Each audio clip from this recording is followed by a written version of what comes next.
feels like a whole new Paimon after those 2 days in the hot springs. The Abyss kind of threw a wrench in our relaxation, though.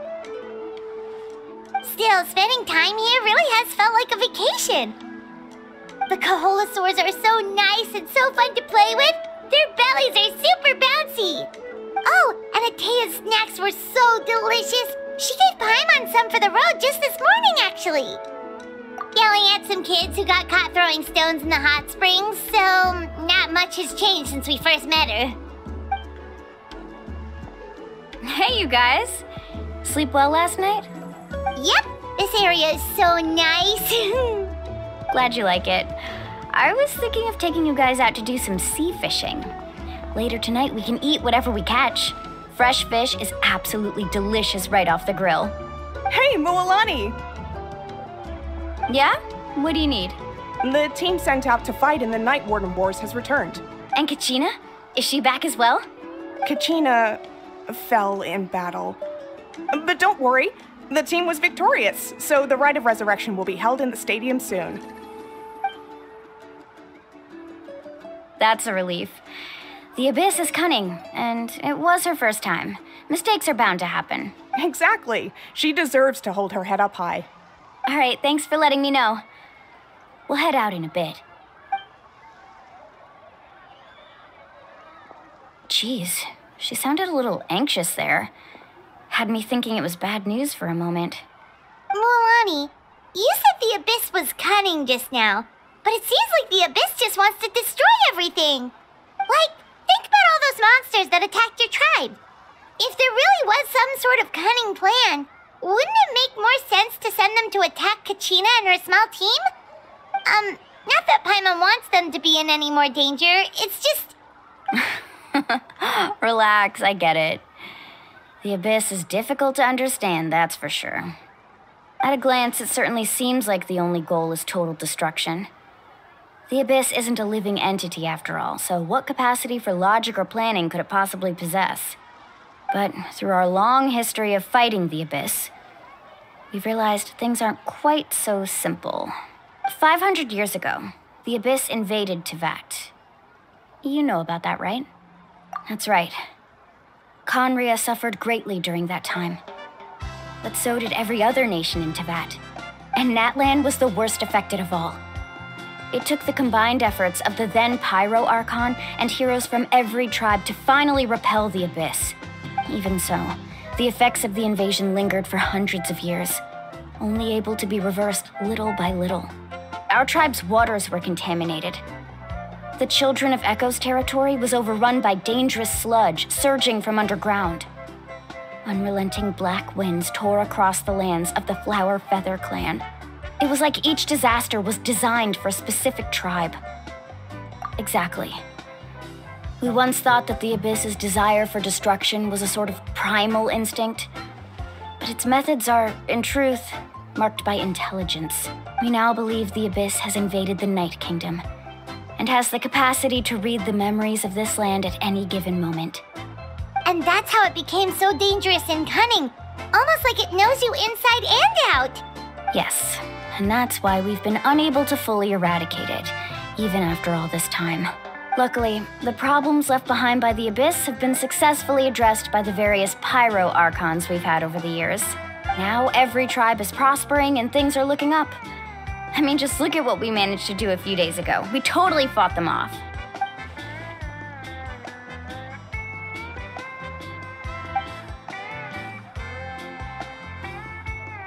You must have had to sacrifice a lot to get to this point. Every battle, every sacrifice is in pursuit of a future where we get to stop fighting. Responsibility, duty, unavoidable burden. Everyone in Natlan views the war differently, but I believe we will be rid of the Abyss one day. And the efforts of all who fought against them will become a story for the ages. To think that my name could survive in ballads passed down to future generations, it's kind of romantic. Everyone has something that drives them forward, you know?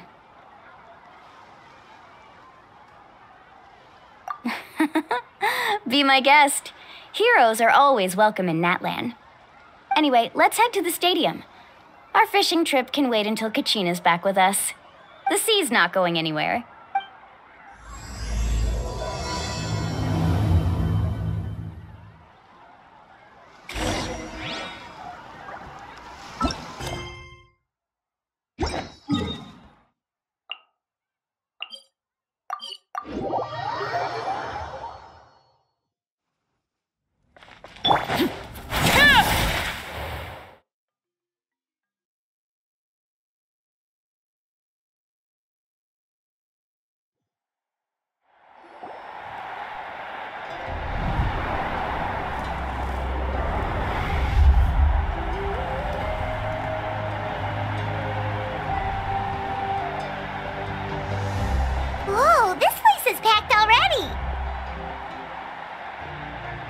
course.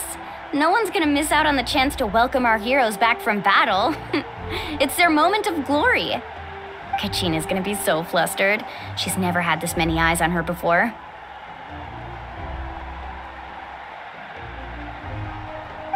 Yeah, she doesn't seem like the kind of person who likes being the center of attention. Looks like I'm just in time. Kanich, you're here! Yeah, a commission ran longer than expected, but I made it. I heard about the incident with your tribe, Mualani. Is everyone all right? Yeah, it's all taken care of. Our new friend here's got some tricks up her sleeve, by the way.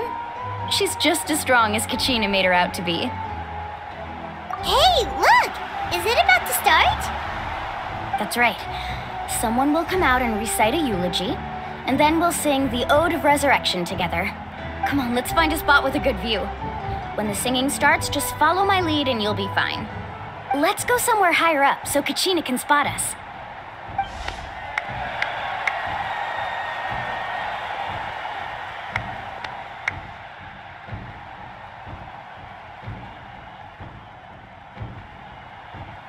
Warriors of Natlan, heed the call of life. We are the inheritors of memory and legend. Those who grew alongside sun and wind. Those who forged our own destiny and future. That is Natlan's fire, the lifeblood of our nation.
I could not find Kachina within the Night Kingdom, or locate her ancient name.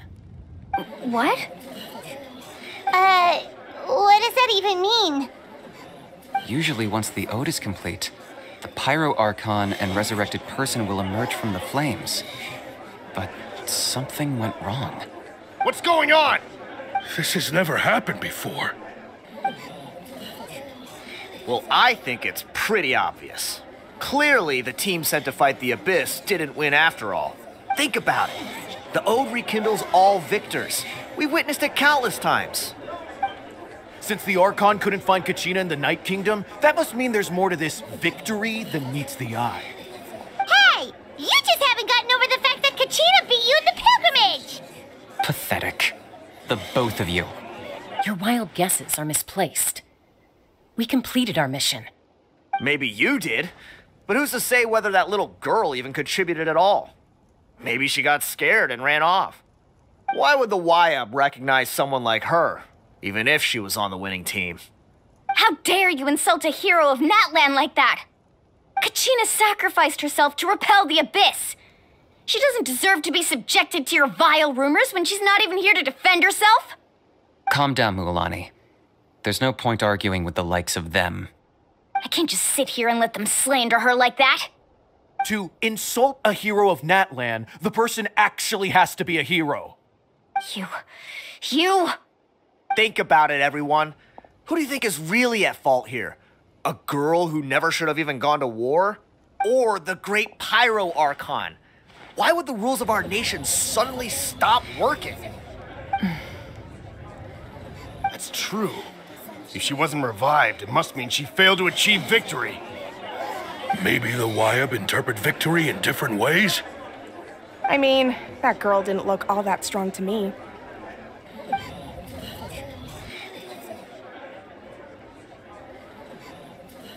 Kachina wouldn't have run! That's not like her at all! No! She's been waiting for this moment for too long. No matter how daunting the situation, no matter how scared she might feel, she's always the first person to stand up and face it head on. We don't even know what happened. So don't you dare try to use this as an excuse to vent your anger or slander her reputation. Fine. We'll find out what happens soon enough. Then, we'll see who truly deserves glory. That's enough. There is no doubt about today's victory, or Kachina's part in it. She is a hero worthy of our admiration and celebration. However, the failure of today's ceremony is undeniable. Kachina has not been rekindled, and I offer you all my deepest apologies as I continue to investigate this matter. To prevent further casualties, I have decided to suspend the pilgrimage until this matter is resolved. What? No one is all-knowing. No one is infallible, not even myself.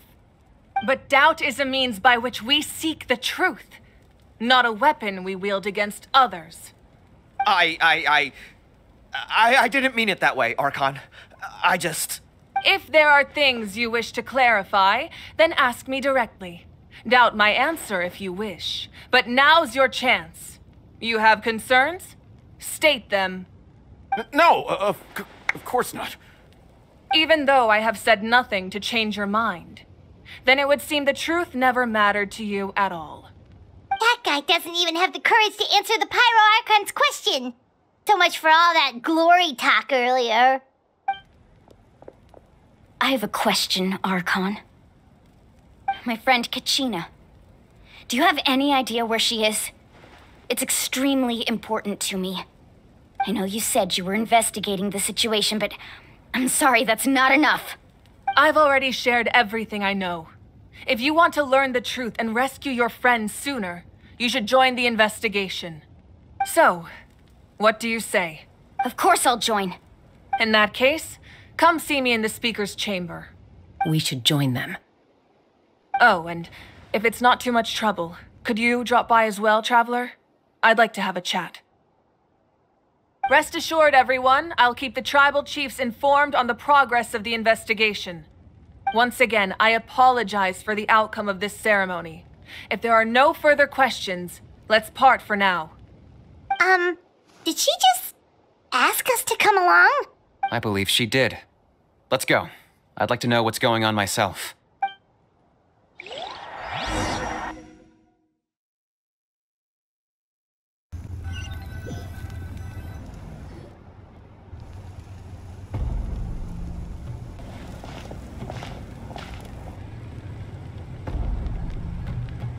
The situation is urgent, so I'll get straight to the point. Kachina is undoubtedly a hero of Natlan, and I'm deeply sorry this happened to her. There's been unrest in the Night Kingdom, but I don't know what's causing it. As a result, I've been unable to track down her location. Until we find and address the cause of the unrest, the Ode of Resurrection will continue to be ineffective. And that means Kachina won't be able to come back? That's correct. Not until the problem with the Night Kingdom is resolved. How long will that take? It's hard to say. Kachina always dreamed of fighting the Abyss, of doing her part to defend Natlan. She wasn't afraid of death because she knew, if it came down to it, the Pyro Archon would be there to bring her back to life. Whenever we sat down together, exhausted from training, she would always hum the Ode of Resurrection. She was supposed to come back to us. We were supposed to hug her and celebrate with her and share her joy. We supported her every step of the way, but what are we supposed to do now? Sit peacefully and wait for her return? Lose ourselves in grief over her death? Tell me, are we her friends? Or her murderers? That's not fair, Mualani. It's all right. I understand your rage and your grief. Kachina's life means a great deal to me, Mualani. Believe me, I want to bring her back as soon as possible. I would give you that peace of mind if I could. But please, hear what I have to say so I can at least give you a broader picture of the issue we are now facing. Considering the recent attack on your tribe, I believe the Abyss has found a new means of undermining the rules of our nation. You mean... The Sacred Flame. The foundation of our resistance against the Abyss. If we continue to hold the pilgrimage and send teams to fight the Abyss, there will likely be more casualties. But if we stop altogether, the Sacred Flame will only grow weaker. The Abyss will scale up their attacks, and the tragedy we saw with the people of the Springs will only be the first of many. If we compare the two choices, the former seems to be the lesser of two evils. Sorry, I know that may sound harsh, but I bear the name Malipo. Weighing the costs is my duty. The raw truth can be cruel. But we need to understand it if we want to approach this rationally. But what would you say, Mualani? This is personal for you, and unlike Kanich, I dare say it's not a simple case of weighing up which course of action is less painful, is it? No. I can't choose between them, and I don't want to. Saying that one is preferable over the other is disrespectful to the people who suffered. You're saying it doesn't matter whether I suspend the pilgrimage. The consequences will be equally painful. Yes. What happened to Kachina breaks my heart. But I couldn't bring myself to sacrifice other people for her sake. And that is the crux of the problem. It's not simply a matter of choosing the lesser of two evils. Either way, there will be people who suffer, and the end result will be the same. Belief in the pilgrimage will waver. Once doubt has crept in, the people will no longer unite in battle against the Abyss. And that is exactly what the Abyss wants. Their ultimate goal isn't to break the rules that make the Ode of Resurrection work. It's to destroy the people's faith in them. To prevent what happened to Kachina from happening to anyone else, we need to suspend the pilgrimage. So that is my current plan. And in the meantime, I've made efforts to strengthen each tribe's defenses. Then, we have to find another way of strengthening the Sacred Flame to keep the Abyss at bay. This won't be easy. I'll need time to figure out the best approach. I understand your anger, Mualani, but I hope that provided some clarity, at least. Wow. Hyman thought things were gonna get heated for a second, but the Pyro Archon took the time to explain everything so patiently. I owe you an apology, Archon. I let myself get carried away earlier, and I'm sorry. You're right. We need to focus on finding solutions. We could always hold the pilgrimage without sending a team to fight in the Night Warden Wars. That way, we would still be able to fuel the Sacred Flame. I've considered that, but the two events have nearly always been linked. Without the chance to fight the Abyss, pilgrimage rankings lose their prestige, and competitor numbers will drop. With fewer participants, the amount of contending fire produced will decrease, and the vicious cycle will continue indefinitely. So, essentially, the Abyss is taking Kachina hostage. You've learned about the concept of ley lines during your travels, yes? The Night Kingdom is something similar. Staying there for a short period of time shouldn't have an effect on the person. But with the Abyss in the picture, it's a different story. Your sense of self will be devoured until eventually you become one with the Sea of Souls. Imagine pouring a cup of water into a rushing river. You can try to scoop up another cup, but there's no chance it will be the same water you had before. I won't sugarcoat it. That is the danger Kachina is currently facing. Just like you said, Archon. Both of these problems need to be addressed. You can focus all your efforts on dealing with the Sacred Flame. I will go search for Kachina. The Abyss poses the same threat to you as it does to her. It is very possible you will not return. Knowing that, do you still choose to go? Kachina's waiting for us to rescue her. That's all that matters. I failed to protect her during our campaign, but I can make it up to her now. I choose to go as well. Traveler? What do you think? Understood. Then I'll support you in any way I can. The Masters of the Nightwind have a technique that can extract an ancient name from the ley lines. If we can find Kachina's ancient name, I can use the link between them to pinpoint her position within the Night Kingdom. Then comes the hard part. You need to visit the Night Kingdom in person and rescue her. But isn't the Night Kingdom a land of souls? Can we even go there? Under normal circumstances, only the consciousness can enter. But there is a way to go there in person. However, know that the Night Kingdom will attempt to repel you, and the Abyss certainly won't leave you be. That's fine by me. Same here. Fighting the Abyss is nothing new for me. So, Paimon's the only one who's scared? Well, if you're going, Traveler, Paimon's going too. Citlali of the Masters of the Nightwind once created an artifact that can be used to communicate with the Wyab. We call it the Spirit Speaker Stone. It was originally used as a ceremonial artifact wielded by the tribal chiefs, but that spiritual quality also means it can be used to search for an ancient name. That was the artifact I delivered to the Scions of the Canopy a few days ago. Didn't think I'd be hearing about it again so soon. Thank you so much for your help, everyone. Your thanks are unnecessary. I will offer you whatever aid I can, but your fellowship and courage are what will truly decide the success of this operation. Besides, you're the ones helping me. I can only focus on one thing at a time, after all.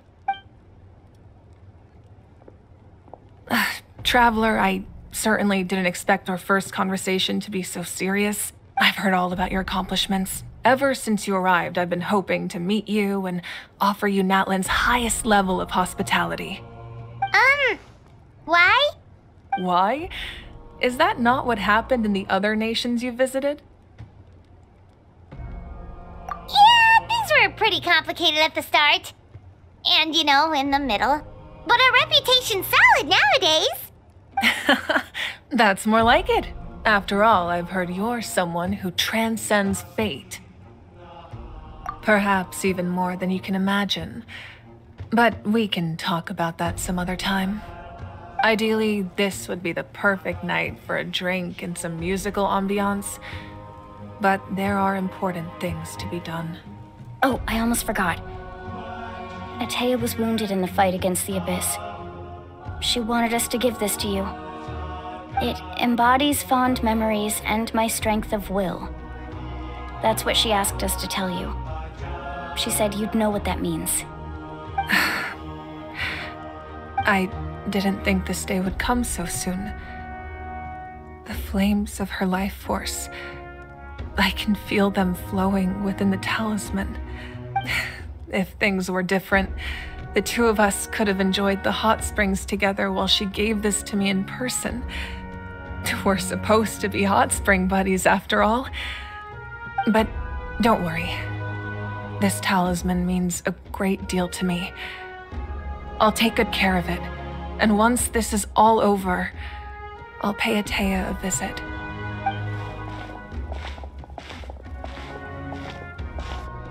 You said you didn't want to jeopardize the production of Contending Fire. But that's not at all why you decided to suspend the pilgrimage, is it? You're right. Even now, the production of Contending Fire is far from sufficient. The gradual corrosion caused by the Abyss has resulted in a massive shortage of pyro energy, and we're currently at the breaking point. As things stand, the pilgrimage is a lost cause. Suspending it allows us to save our strength to defend the tribes. The Abyss has brought catastrophe to Natlan, and Kachina's disappearance in the Night Kingdom is a direct consequence of that. We can't let the general public know that. No. If the public learned that Natlan's destruction was close at hand, there would be immense panic. But if I said nothing at all, they would have continued to question the integrity of Natlan's heroes. Another simple choice. The latter was clearly the better solution. But you chose otherwise. I have never subscribed to the belief that the right choice is the one with the fewest sacrifices. Let's go. There's still a way for the sacred flame to last a little longer. You mean? Yes. Come with me.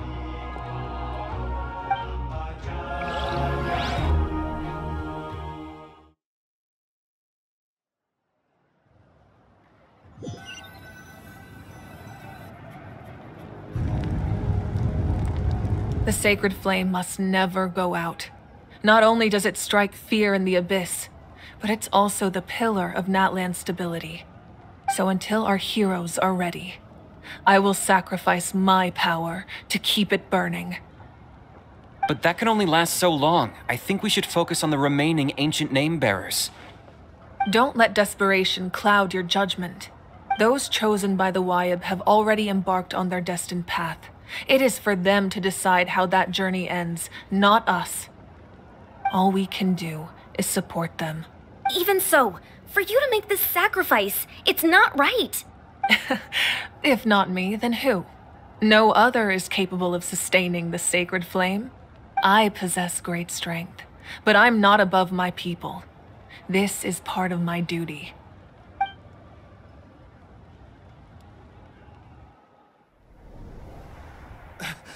Archon, it's the Fatui!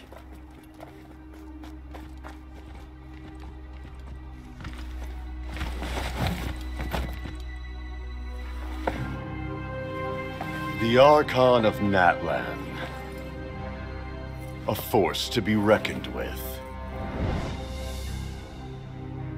The secret of the ley lines is no secret to me. Long have they been destined for ruin. And since the oath made 5 centuries ago remains unfulfilled, what use is the Gnosis in your hands? I don't know what you mean. But it sounds like this is about more than the Tsaritsa. In times of crisis, someone must pick up the mantle of salvation. Your plan has reached an impasse, and now it falls to me to create new rules for Natlan. But before the dawn of a new age, the old must be destroyed.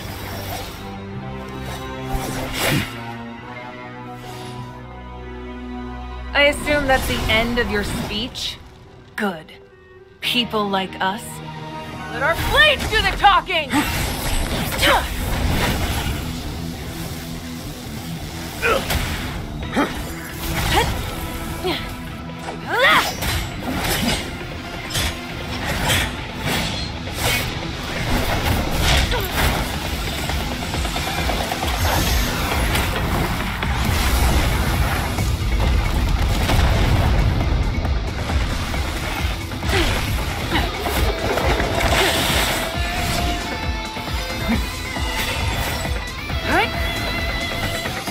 Yeah.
Voice of the Night Wind. Send word. The captain and his followers must be apprehended.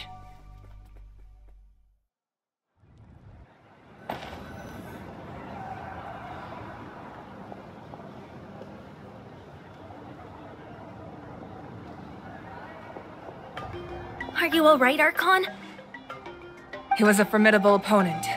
Exactly what I would expect from the first of the Fatui Harbingers. I never imagined someone could match you in combat. If the Tsaritsa sent him here, why would he bring up what happened 5 centuries ago? Yeah. And how much does he know about Natlan? The Harbingers are all driven by their own personal goals. The only purpose that unites them is collecting the Gnosis. But I'm sure the captain has his own reasons for being here as well. Whatever his motive, we should shift our focus to the Fatui. If they attack again and we're not prepared, we're done for. No, we're running out of time. The wound I inflicted should hold him back and weaken him for the time being. Besides, I'm sure you noticed, the power that came to his rescue just now came from the Masters of the Night Wind. In other words, there are traitors among us. Not necessarily. This could prove to be a very valuable turn of events. When we exchanged final blows, I sensed an unusual presence within him. I'll need to investigate further. Kenichi, go to the Masters of the Night Wind and look into who could have aided the captain. Speak to Citlali. She should know. Of course, I'll head out right now. Do you still intend to... Yes, but fear not.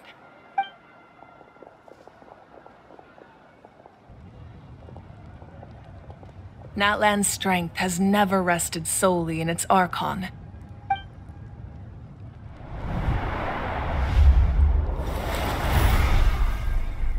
Together we foresaw the only path that leads to our nation's future. We must trust in that vision now.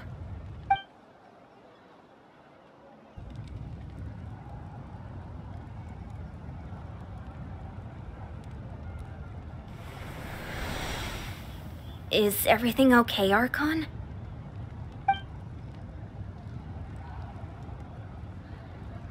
Completely fine. Just lamenting the fact that I never got a picture when I could still turn my hair into flames. Too late now. I just hope the others have a safe journey.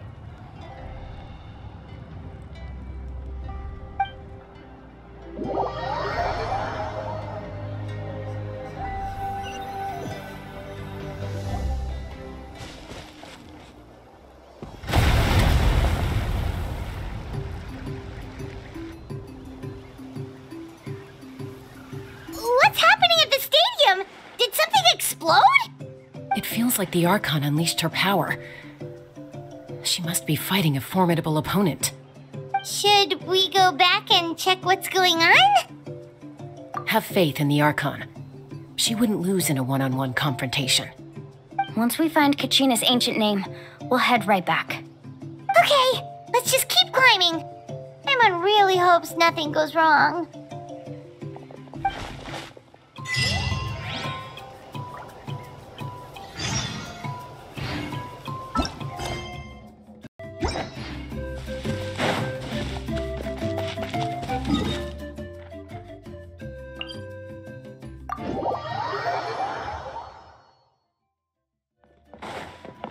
The wind rises.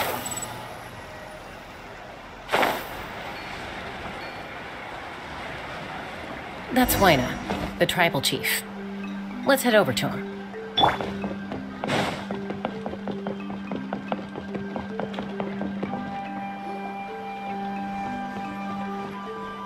Chaska. Nice to see you again, Waina.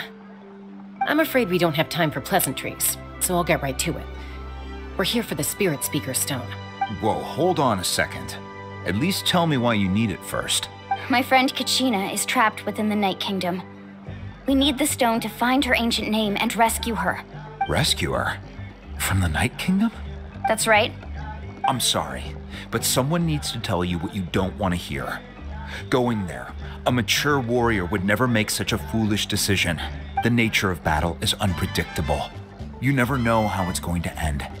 Losing a friend is tragic, but when that happens, the best thing you can do is focus on how to prevent further casualties. I appreciate what you're trying to say, Chief Wyna. But if the price of maturity is abandoning a friend in need, I'll choose foolishness any day. If Kachina's still holding on, then so will I. I thought you might say that. Is something wrong, Wyna? This doesn't seem like you. Life isn't complete without taking risks. That's always been your mantra. It's nothing. The Night Kingdom is a dangerous place. Can't blame me for checking if you were up to the task. If you're that determined, far be it from me to stop you. Here's the stone. Keep it safe, okay? It's not like we have a spare. Thank you. Huh. Seems like you two go way back. But aren't you from the Flower Feather Clan, Chaska? Oh, Chaska's a peacekeeper, so she's famous throughout the tribes. She's always the one people call to resolve conflicts, so we slowly got to know each other that way. Her younger sister Quichi's always hanging around our tribe, too. She's helped us out a lot in the past. Oh, you have a younger sister? Yes, I'll introduce you to her sometime. But let's get back to business. Wyna, how do we use the stone? As you probably know, your intended destination is completely different from the real world. The Night Kingdom is like a river flowing with concepts, and the ancient name you seek is like a tiny fish swimming downstream. In that sense, the stone is like a fishing boat drifting down the river, but the boat alone isn't enough. You need a fisherman experienced enough to steer it in the right direction. We couldn't do that ourselves? With a little practice, I'm sure you could. You have the strength and the talent. If you want to make sure this works, though, I could recommend someone to you. Who? Vichama, a legendary warrior and scout from our tribe. He's got a keen eye and a well-honed intuition. Even his ancient name means to seek. If you're fishing for a name, you're gonna want him on the boat. Vichama? Why does that name sound familiar? He's one of Auntie Atea's hot spring buddies. I've heard stories about him. Where can we find him? Ever since Malco passed, he spends most of his time gazing out at the scenery from the cliff tops. Follow the path that way, and I'm sure you'll find him. Thank you. We'll go look for him there. Good luck. I hope everything goes well.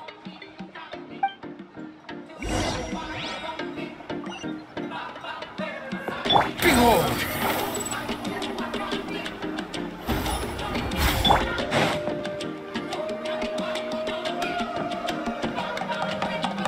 Someone admiring the scenery from the cliff tops. Ah! That must be him! Hello there, are you Vichama? That's me. Did you need something?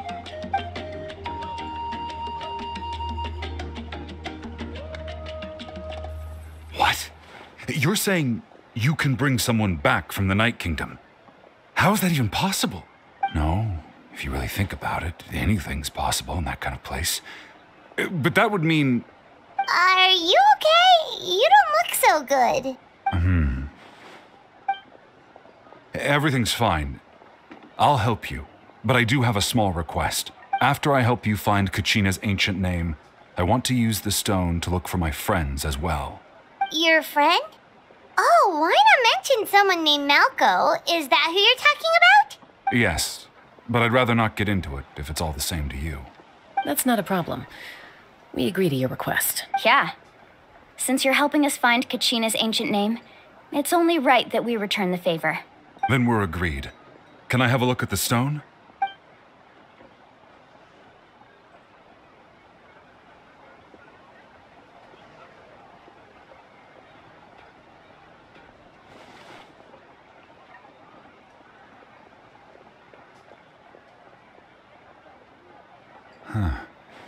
I see. From what I can tell, it functions almost like an abyssal pylon. Both connect the Night Kingdom to the living world. Once the connection is established, the abyss will come surging through the opening like a predator honing in on the scent of blood. So we have to be sure not to use it in a tribal settlement. Wow, you got all that just from looking at it? I just picked up on the basics, really. I still have no idea why it works. You said someone named Lali invented this. They must be a genius. I'll go find an open area and start setting things up. In the meantime, I need you to get 2 things for me. We'll go right away. What do you need? First, I'll need some hook ropes. Pretty much every store around here carries them, so no need to go anywhere special. Oh, and I need to build a net out of them, so make sure you get a good amount. Wait, are you saying you're going to use a real net to catch Kachina's ancient name? How does that work when one's tangible and one's not? By creating something tangible in our world, like a net, we can create a connection to a corresponding concept in the Night Kingdom. Basically, I'm going to use the concept of a net to catch something equally intangible, an ancient name. Oh, I see. What about the second thing you needed? Right. I need 2 chunks of obsidian. Once we bring the ancient names into our world, we'll need a place to store them. Normally, you can only get obsidian from the Children of Echoes, but I heard there's a traveling merchant from that tribe around here somewhere, so maybe you can try your luck there. Gotcha! All right, let's split up. See that clearing? Let's meet over there when you're done. Oh, and you can send someone with me if you want. In case you're worried I might take the stone for myself. What do you think, Chaska? There's no need. Lena spoke highly of you. That means you're trustworthy. I appreciate it, even though that doesn't mean much to me anymore. Anyway, it'll take some time to set everything up, so no need to rush. I'll see you in a bit.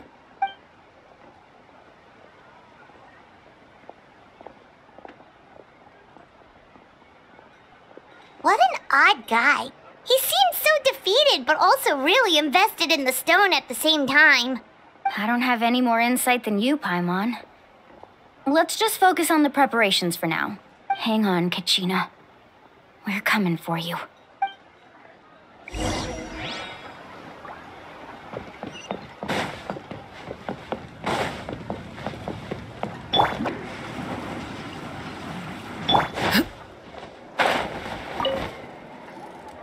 Hello. Do you have any hook ropes for sale? Hook ropes? As in rock climbing equipment? Yes. How much for your whole stock? Oh, the whole thing? Let me see. That would be 30,000 mora in total. Deal. Wait, really? What, you want me to drive down the price? We just need these as fast as possible. Thanks. Oh, no problem at all. I'll even pass along some information on the house. These ropes are usually used by rock climbing enthusiasts. If you want to learn, Roka's the person you want to ask. All right, that's everything. Here you go. Now we need the obsidian. Let's go talk to the traveling merchant Vichama mentioned.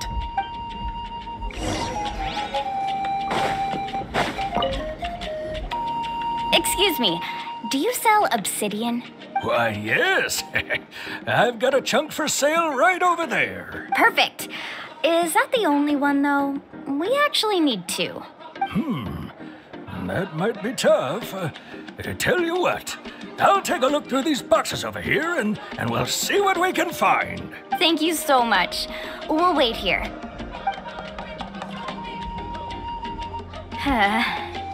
Relax. Everything's going according to plan. I know, it's just... I could tell Vichama feels the same way about his friend that I do about Kachina. I hope this chunk of obsidian isn't the only one. Kachina always carries all sorts of shiny stones with her. If I was the one trapped in the Night Kingdom, she'd have a whole pile of obsidian ready in a heartbeat. Well, would you look at that? I did bring an extra. Here you go, young lady. How does it look? Perfect! Thank you. How much do I owe you? If you hadn't shown up, these stones would have just sat here collecting dust. I'll take 3,000 mora for both. Here you go.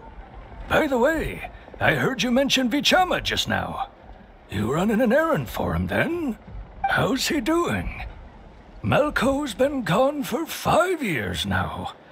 It's about time he started to move forward. Do you know what happened between them? I heard about it in passing while I was out drinking one night, but I don't know all the details. Vichama and Malko grew up together, and even made a name for themselves together.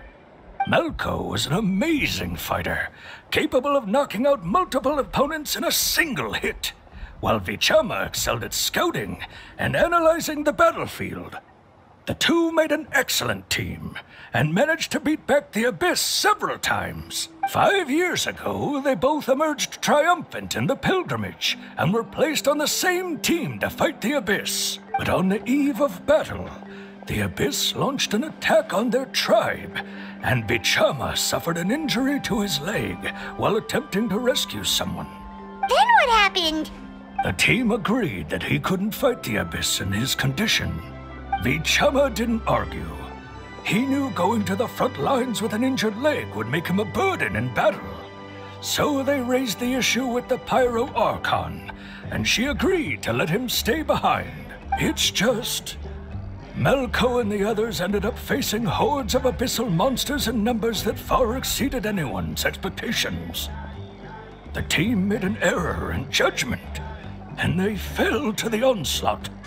Vichama went into a deep depression after that. He blames himself for everything. Oh, you're not wrong. But it's possible he chooses to blame himself. Not because he did something wrong, but because he wasn't able to do anything at all. I've tried convincing him to move forward, to stop dwelling on the past. But the shadow of Malko's death hangs over him still. The Abyss has caused so much suffering, and some wounds never heal. I wish there was something he could do to make himself feel better. But... anyway, that's the gist of it. Maybe you could help him talk things through sometime. I would really appreciate it.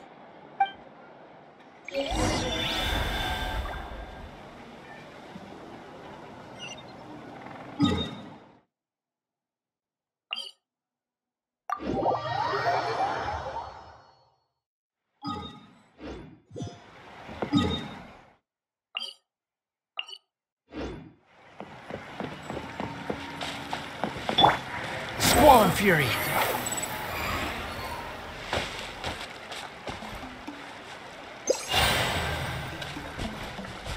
The wind rises.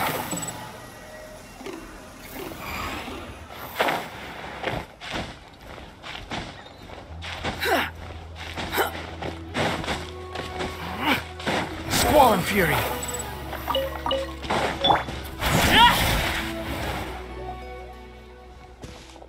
Did you get everything? Yep, it's all here. When do we start? I've made all the necessary adjustments, so we're good to go. As agreed, I'll help you find Kachina's ancient name, and then you return the favor. Go ahead.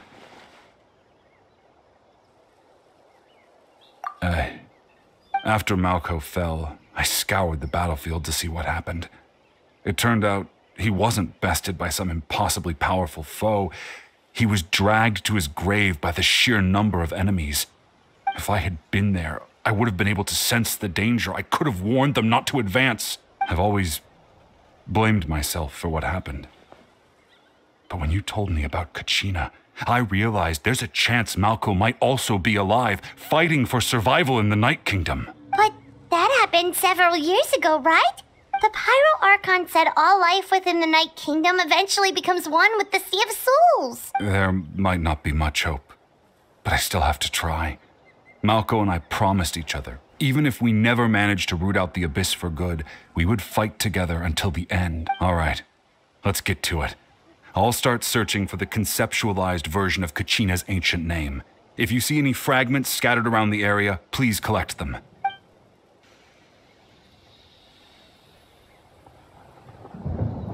Make sure you prepare yourselves for battle. As I said, the stone will link the mortal realm to the Night Kingdom. The Abyss will likely emerge in response. Look at that golden thing. It must be one of those fragments Vichama mentioned. Let's get closer.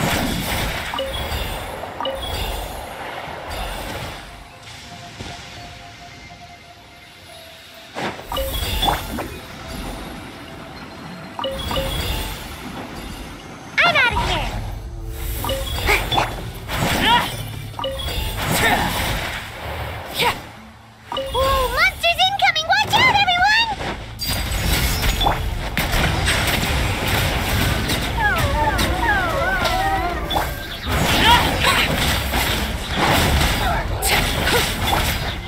The tides beckon.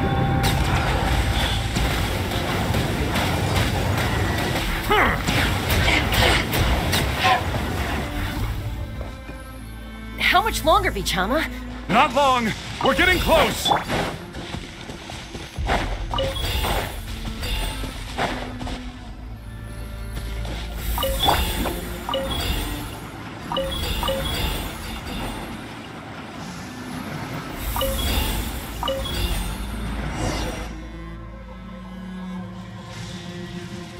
Vichama!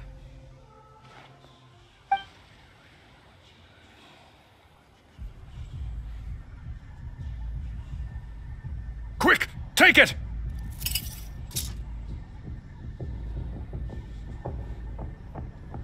I found Kachina's ancient name. Hang in there, Malco. Just a little longer. Something's not right. The power of the Abyss is getting stronger. The Abyss is corroding his body. Vichama, you can't keep going. You'll die. I should have died 5 years ago. I just need a little more time. Please, I'm almost there. Thank you.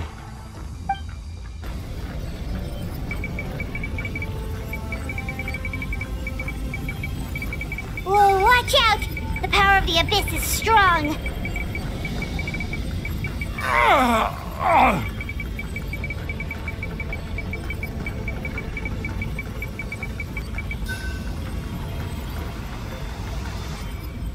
This power. Hanging in there? Malco. No! Why can't I find him? Why? We can't wait any longer. Pull him away from the stone, Mualani. I already tried, but the power of the Abyss has him in a chokehold. It's like he's tied to the stone with an invisible rope. In that case, we have no choice. I'm sorry, Sea Molly. Get back! Chaska, wait!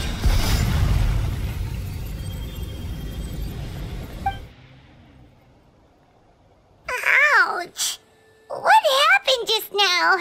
It looked like the Spirit Speaker's stone was... The stone's power was spiraling out of control. The only way to stop it was to destroy it. You were all caught in the shockwave of the explosion. You might feel dizzy for a while, but that's normal. Give us a heads up next time, will you? You're lucky we managed to dodge it in time. I thought I said to get back. Yeah, barely a second before you made it go poof. Not everyone has your reflexes, Chaska. We were this close to getting dragged into the explosion. Okay, I'll be more careful next time. At least Kachina's ancient name is still in one piece. Wait, where's Vichama? Vichama! Vichama! I couldn't find Malco's ancient name. It must be completely gone by now. Once your ancient name disappears, there's no coming back. From the very beginning, I knew there was a slim chance, but still. And now... it's too late to save him. From the minute he left that day, it was already too late. Vichama. I'm sure he's heard enough condolences over the years. Let's just give him some space. Huh? What's that in your hands, Vichama? It looks like something's glowing. Huh? This is...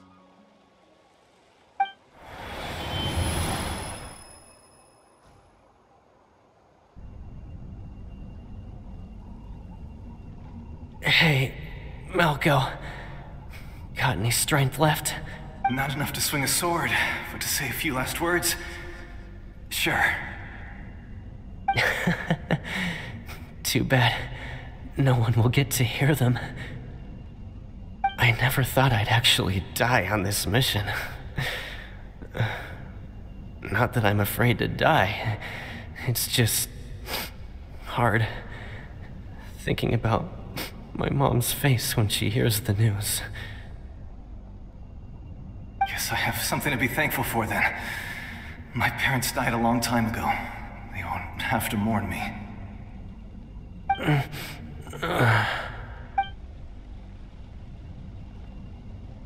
Pisak! Always had to beat me at everything, didn't you? Right to the end, you were never one for goodbyes. Maybe you're right. Maybe no one will get to hear our last words.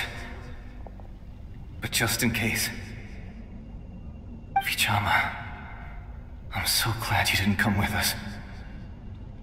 Don't be sad. Just keep on living. For the both of us.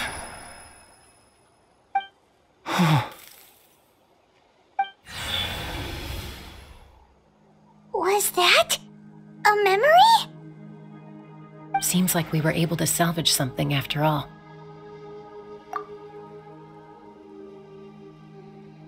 Of course. Seeing him, hearing his voice again, it makes me unbelievably happy. But it also brings with it an even deeper pain. A deeper pain? Why? Malko was always the type to put on a brave face. But in that memory just now, his hands were shaking, and his smile was forced. For all these years, I regretted not being able to fight alongside him to the end. And now I know, at the end of his life, he was thinking the same thing. Vichama. I'm fine. Actually, I heard Chief Wyna wasn't really on board with your plan to go to the Night Kingdom. When you asked for my help, I hesitated too. I knew helping you find your friend's ancient name meant leading you one step closer to danger. But I also understood why you had to try. Everyone has regrets in life, but not everyone gets the chance to make up for them. Once allowed to fester, guilt strips us of our most valuable qualities as warriors. In that sense, we might as well choose the braver path from the very beginning. If I could do it all over again, I would have followed Malko to the front lines no matter what. Even with an injured leg, there were still things I could have done. That way, even if the outcome stayed the same, I still would have fought alongside him to the end. There are critical junctures in life, and if you don't seize the chance to act, there's no going back. That's something I had to learn in hindsight. But you're still at the crossroads of your journey, so I hope you can walk away without regrets. Thank you, Vichama. I feel even more determined now. Kachina will come back to us. I'll make sure of it. I promised I would find her, and I intend to keep that promise. That's good to hear. Strange. My body, it's... Once abyssal corrosion enters the body, a portion will fuse itself to your internal organs. Even though the Traveler possesses powers of purification, the corrosion can never be fully eradicated. Thanks to her, though, you were only briefly exposed. Slowing your breathing and controlling your emotions should help you keep the symptoms in check.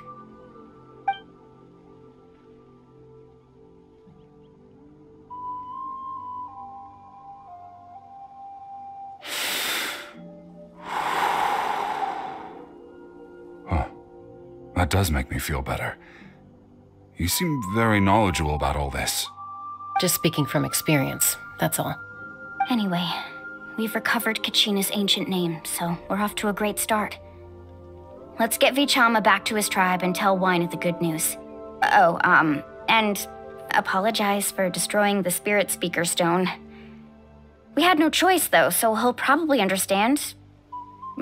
Right?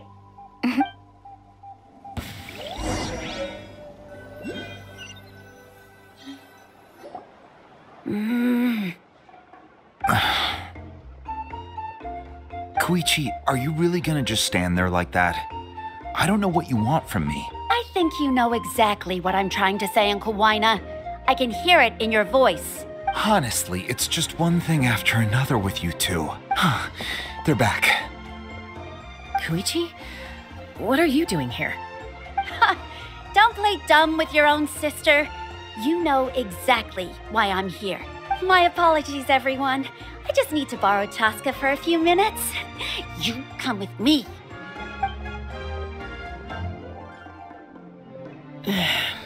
I'll be just a moment. Who is that? Koichi, Chaska's younger sister. Although the two aren't actually related by blood, it's kind of a long story. It's not really my story to tell, but I guess it's not a secret.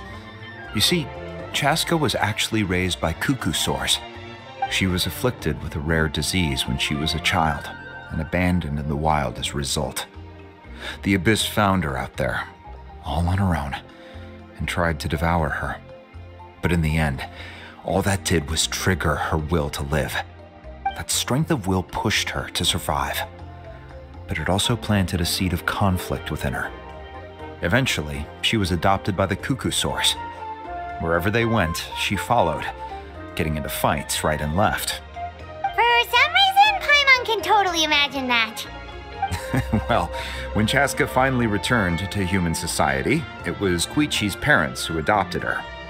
At the time, Chaska still had a habit of getting into fights, so Koichi was always taking her around, apologizing to everyone. Ah, I remember those days. One of those fights was definitely with me. But, you know, kids, you're fighting one minute and your friend's the next. Eventually, she found a way to rein in that desire to fight. And now she's who people call to resolve conflicts. She's known as the Peacemaker. It sounds like she still argues with Koichi, though. Don't siblings usually stop fighting when they get older? That's partly my fault. Koichi asked me to stop Chaska from doing anything dangerous, but you probably know by now, once Chaska makes up her mind, there's no changing it. Oh, I get it. No wonder you tried to talk us out of going to the Night Kingdom. Chaska even said that wasn't like you. I'm all for your adventure. You need to take risks when you're young, because by the time you're my age, you couldn't attempt something like that even if you wanted to. Better try now than live with regrets later. That's what I say. Still, I can understand where Koichi's coming from. In the end, nobody wants to sit back and let a loved one put their life on the line.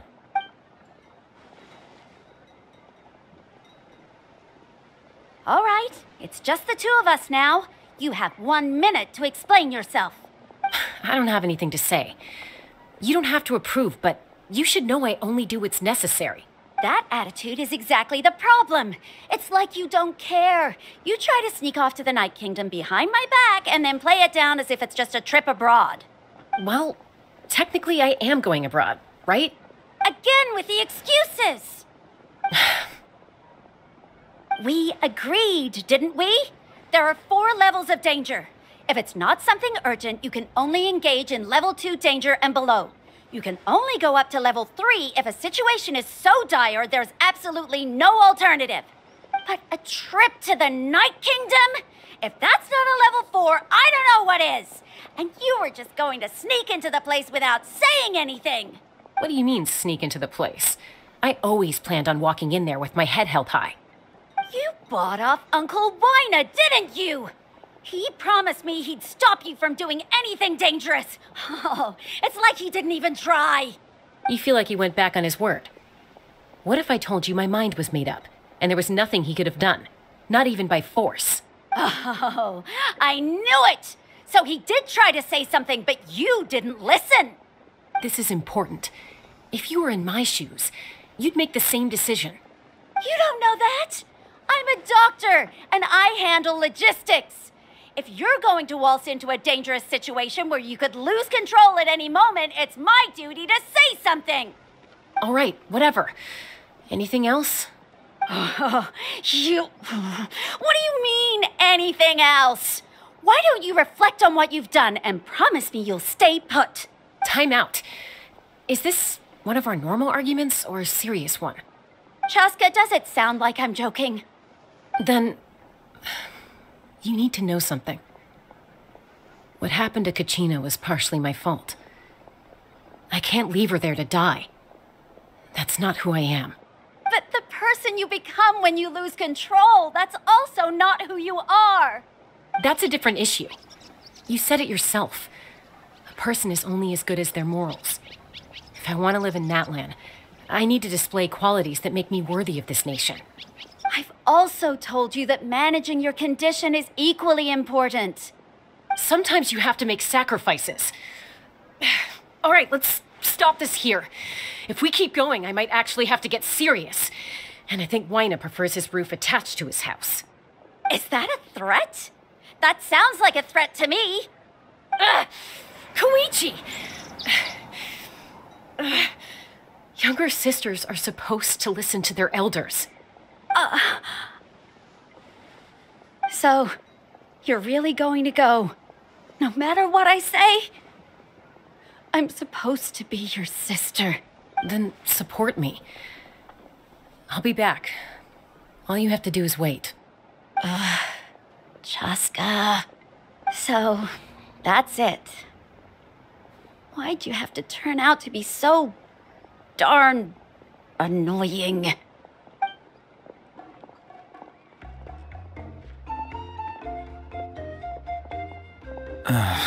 You two are something else. Something you wanted to say?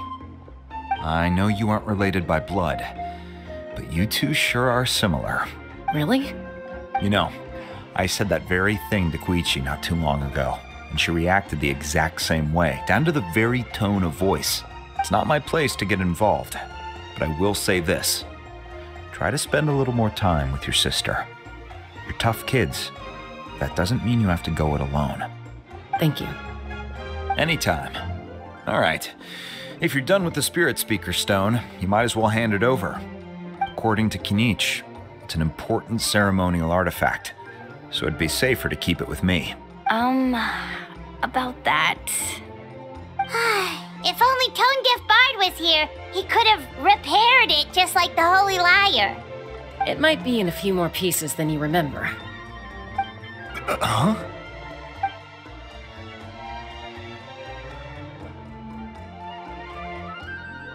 I see.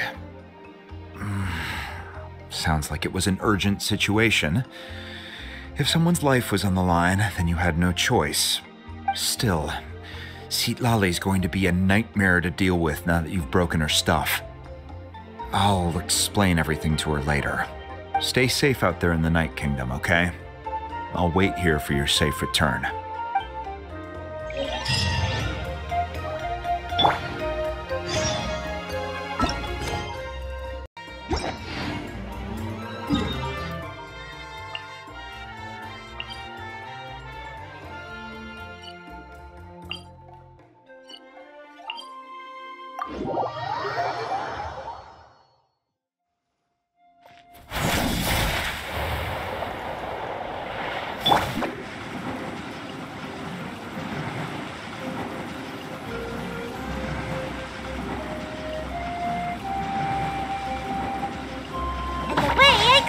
The wind rises.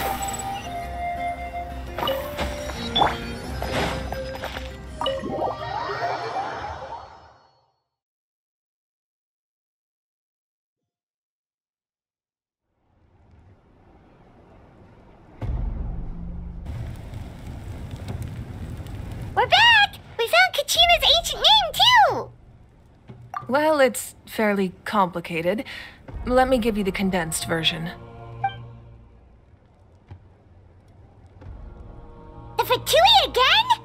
We can't go anywhere without them causing trouble. But what if the Fatui finds out you've lost your power?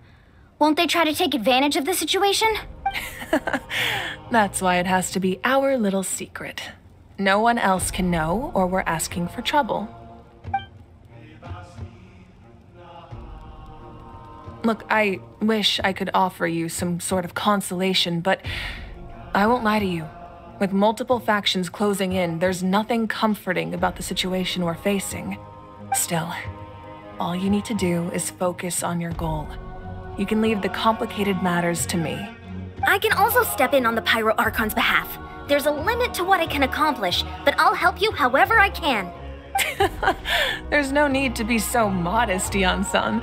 Your incredible strength has long been a well-known fact. You're the pride of your tribe. Archon, I'm sorry about before. You have so much on your plate, so much that you have to worry about. But all I could do was focus on my own feelings. You have nothing to be sorry about. We all get overwhelmed by our emotions, myself included. Your reaction to Kachina's disappearance, I understand that feeling very well. Well, now that we have Kachina's ancient name, let's go track her down. Follow me.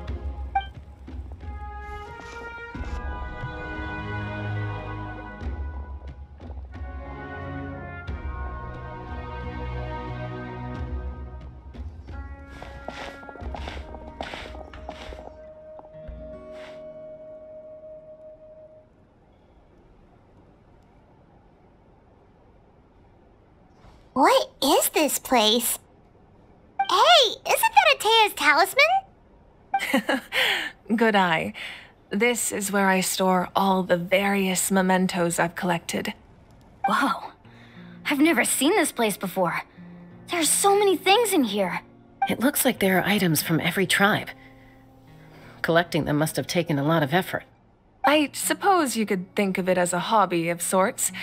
In Natlan, everyone grows up listening to the stories of heroes, and physical items do a far better job of preserving those stories than our own memory.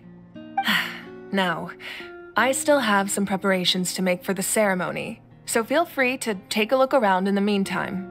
If you're curious about an item, I'm more than willing to tell you about its origins. All right, we'll have a look.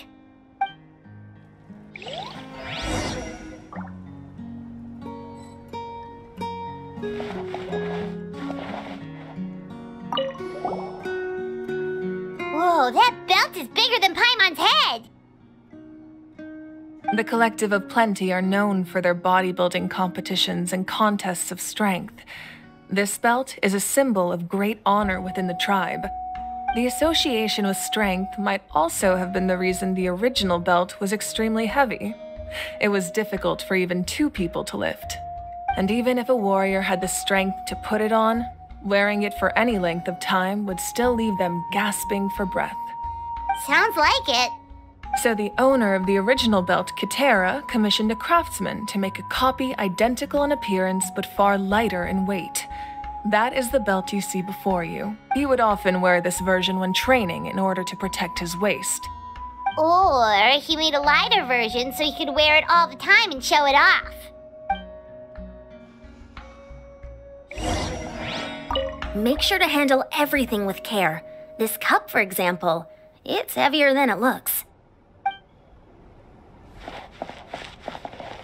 This flower looks like it's thriving. You must be good at taking care of plants, Archon.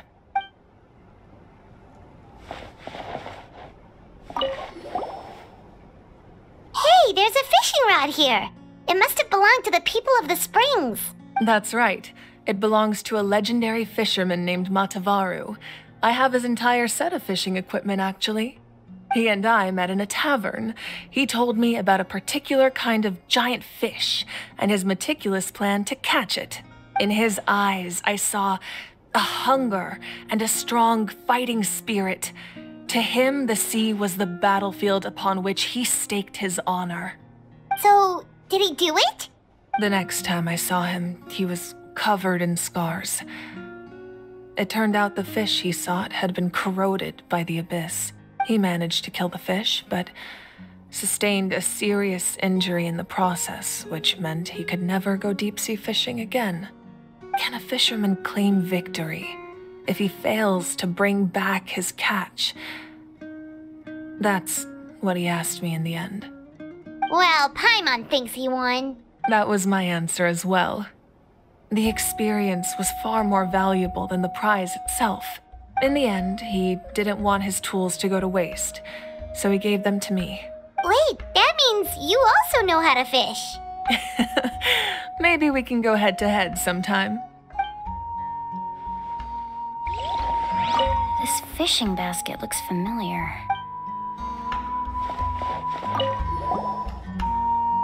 This is Atea's talisman. I'm sure you're familiar with this one already. Atea was rarely ever without it. The talisman brought her a lot of luck in battle.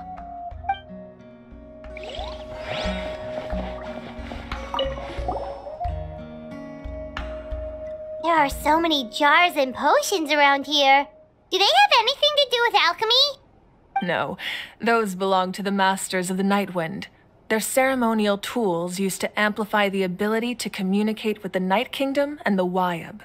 Yamaya is an expert in this field, and she taught me a lot. Even though she appears stoic and serious, she actually has a keen sense of humor. The tools you see here are quite traditional. Her students found them outdated, so she passed them on to me. The contents of the jars aren't all that special. Oh, except the big jar in the middle. That's what she really wanted to give me. Ooh, must be something really cool. What's inside? Grape juice. Huh? It's quite tasty, although probably expired by now.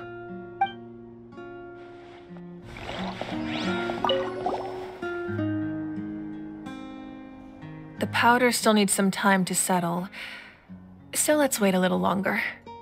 Well, what do you think of my collection? Do you feel like you have a better understanding of Natlan's culture now? Yeah! If each item represents a different story, seems like Natlan's really been through a lot. Does every item hold a special memory, just like Atea's talisman? That's right. The items in my collection actually serve a similar purpose to the ancient names passed down among the tribes. They demonstrate the true shape of time. The shape of time?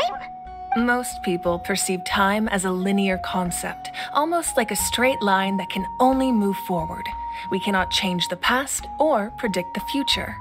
But there's also a different theory, one that I believe to be closer to the truth. Namely, that the past, present, and future all exist at once. At once? Paimon's not sure she understands. Let's say your journey ended right now. Thinking back on your experience in each nation, which one would you say was the most important? Exactly. Even at the end of your journey, the things you experienced along the way don't cease to exist. They become part of who you are. Take out a portion of that journey, and you would likely make very different decisions, and eventually arrive at a very different destination. The future is the same way. It exists even though it has yet to come to pass. We just lack the means to perceive it. Of course, there are those with the power to foresee the future. They simply call it by a different name. Fate. You're quite familiar with that concept, I would imagine. That does kinda make sense. The future hasn't happened, but already exists. Humanity excels at living in the present, but too often we forget the past and neglect the future, while the pilgrimage and the Night Warden Wars lead us to a better future. Only by uniting the people of Natlan across countless eras can we fight back against an enemy as formidable as the Abyss. To come up with such a set of rules, the first Pyro Archon must have possessed a level of insight I can only imagine. That's correct. At first, he was a mortal man with no special power. After he ascended to the Divine Throne, he used it to borrow power from the heavens and establish the rules of Natlan, namely a framework through which ordinary people can ascend to Archonhood.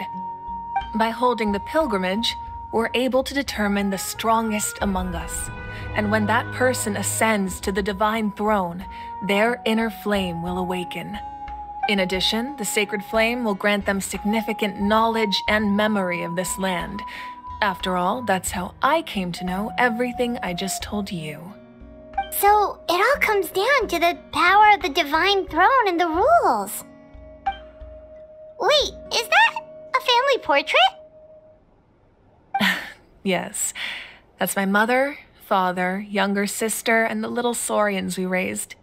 I turned a piece of my dad's leather armor into a canvas and commissioned a famous artist to paint our likeness. Your sister is so cute! It looks like the two of you are really close. Paimon was having a hard time thinking of an Archon as an ordinary person, but seeing this portrait, it kind of makes sense now. It really doesn't look like there was anything special about you before.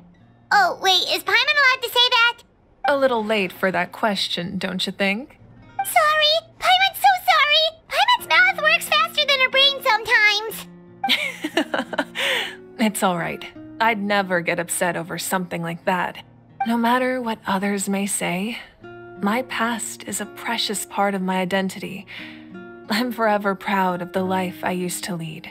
Becoming the Archon doesn't mean you sever ties with your family. The position just comes with a lot of responsibilities, so it impacts how often you get to see them. My father made the most delicious stew, so my sister would often bring me a large pot of his cooking, and we would sit on a blanket and eat it together. One time, we didn't close the door securely, and the Saurians who were raising ran into the room and knocked over the entire pot. My sister immediately burst into tears. The two troublemakers were going for the meat, but when they saw my sister's distress, they froze on the spot. I still remember the way they laid there, sulking like a pair of children, even after making such a mess. It was frustrating, but in the end, all I could do was comfort my sister and move on. Wow. Isn't that what being a family is all about? I think about that story a lot, actually.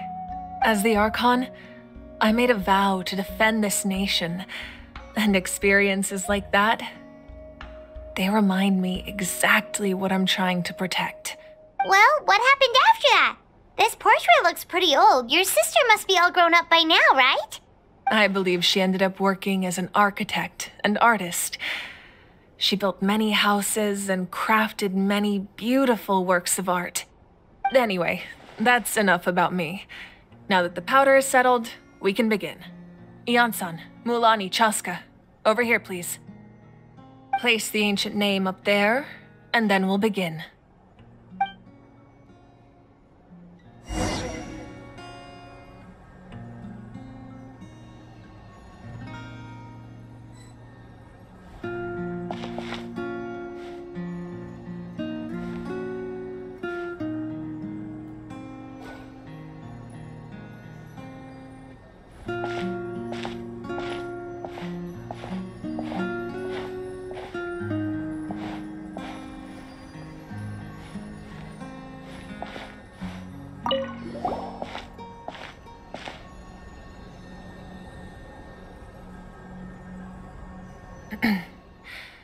Surely as the echoes of life resound through heaven and earth, so too shall our stories remain eternal. Ancient name, take us to your fated bearer. Allow her to answer our call.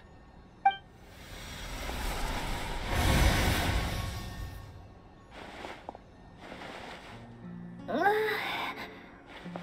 I hallucinating again? Kachina, are you okay? Huh?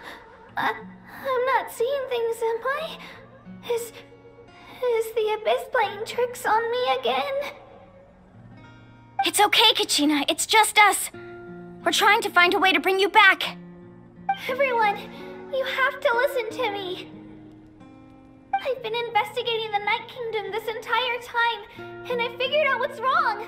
The Wyab is being affected by the Abyss.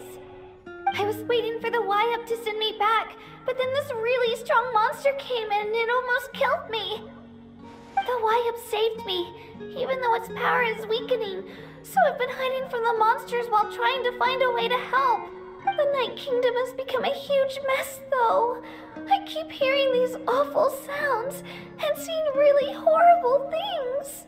Don't listen to those sounds, Kachina. The Abyss is trying to strip you of your sanity.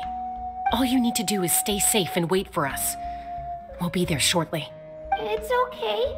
I feel so much better now that I've had the chance to talk to you guys. You don't need to worry about me. I've never been strong or special at all, really. So I don't blame anyone for forgetting about me or leaving me behind. Just knowing you care is more than enough. I'll find a way back.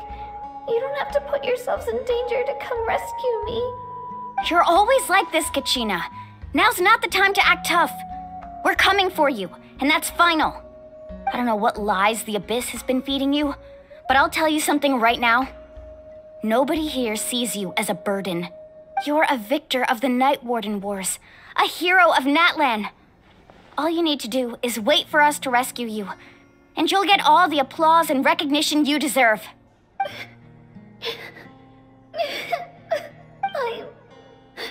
I'm really scared. Everything's so dark and creepy here.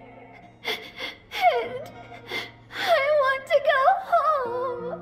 Still, I don't want you to put yourselves in danger because of me. I don't want to hold anyone back ever again. All you need to do is place your trust in us, just like you always have. No one fights alone. We're not leaving you behind. Not ever. Yeah, we're so close. We can't call it quits now. Thank you. Be careful. Looks like we've lost contact. Now comes the most dangerous part. You have to traverse the Night Kingdom in your physical form. This entrance to the Night Kingdom was left behind after an abyssal invasion. Even a brief amount of time inside could expose you to corrosion. I know. I'm prepared for that possibility. All right. Then I wish you all the best. I'll tell Koichi to be ready just in case. She's very experienced in dealing with abyssal corruption. That face you just made.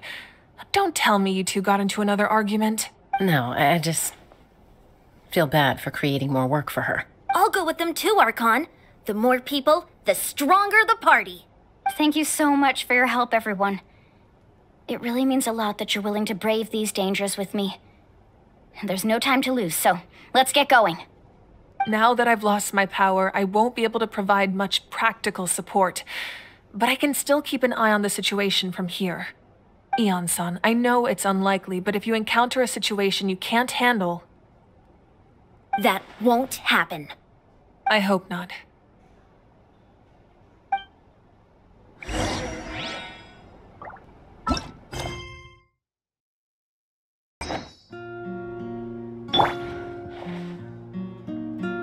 Be careful out there. I'll observe the situation from here.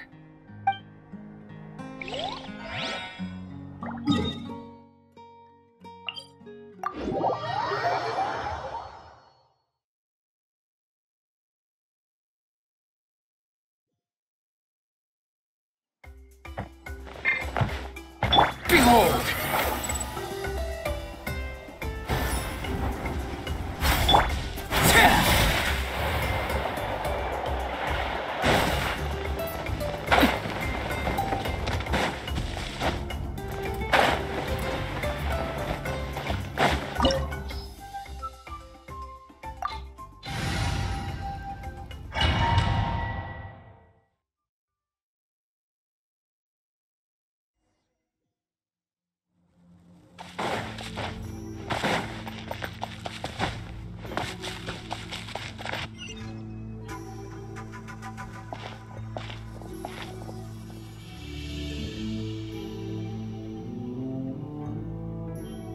So we're underneath Natlan right now? It looks nothing like Paimon was imagining. That's because in the distant past, Natlan was home to an incredibly advanced civilization ruled by dragons. Humans only established their own society after the fall of the dragons. So these are Saurian ruins?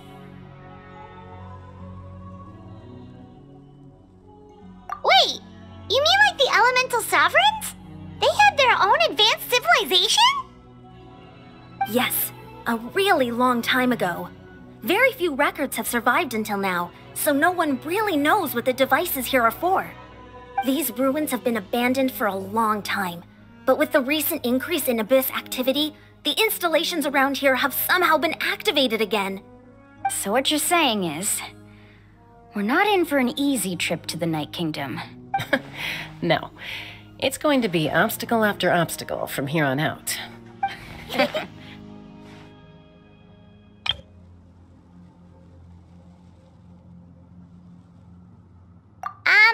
Why are you all laughing like that? It's creeping Paimon out.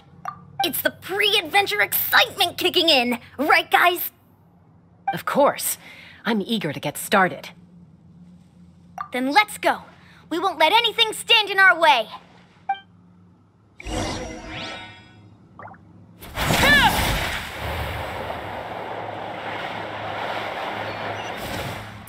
road ends here. How should we get across?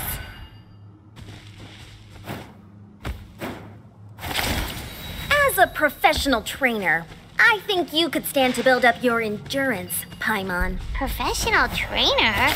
Paimon thought you were a warrior from the Collective of Planning. Well, that goes without saying. But I actually work as a sports coach. I provide professional guidance for many of Natlan's popular sports. And I don't just mean physical training. I design nutrition plans as well. Ah, so basically no sugar, no soft drinks, no grilled meat. Yeah, we'll be here all day if you list them.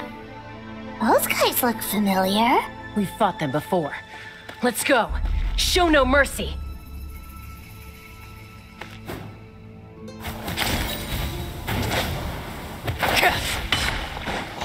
Laid bare. Bow your head.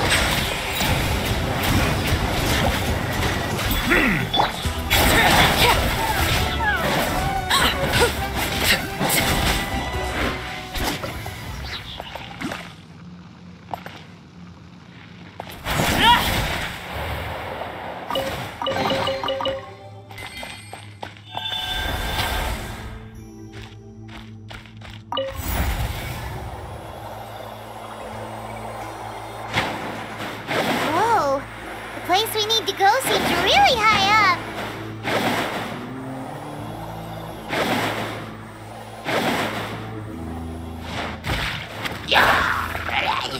Transfixed.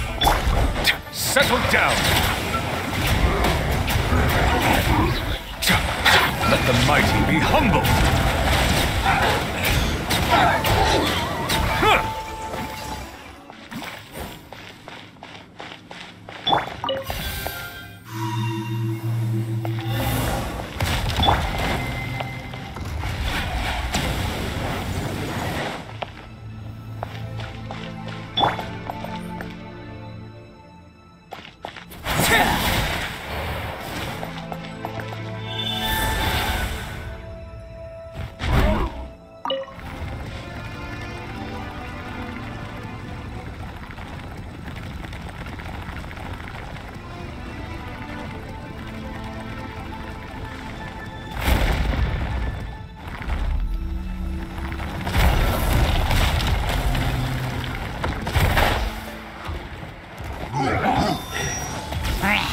Laid bare.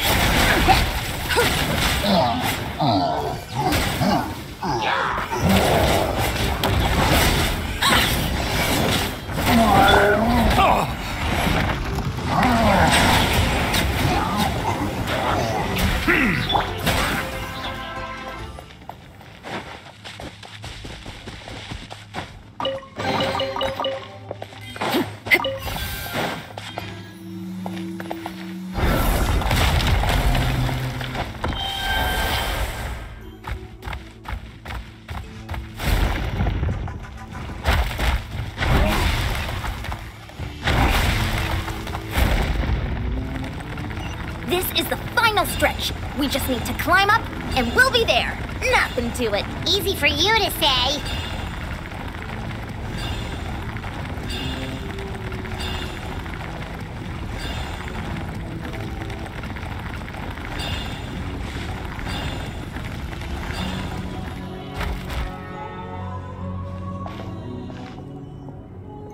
This must be the entrance the Pyro Archon told us about. The one ripped open by the Abyss. Yes. There's something in the depths of this place that feels familiar, yet also foreign. We actually have to go in there? Okay, Paimon just needs to psych herself up. Don't push her through before she's ready.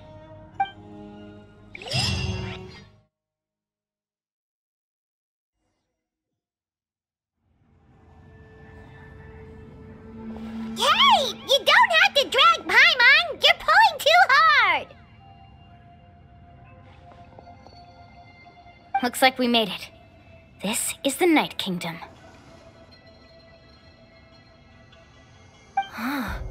It looks so different from what I imagined in the stories.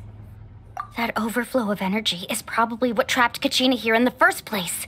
From this point forward, everything we know about the real world no longer applies.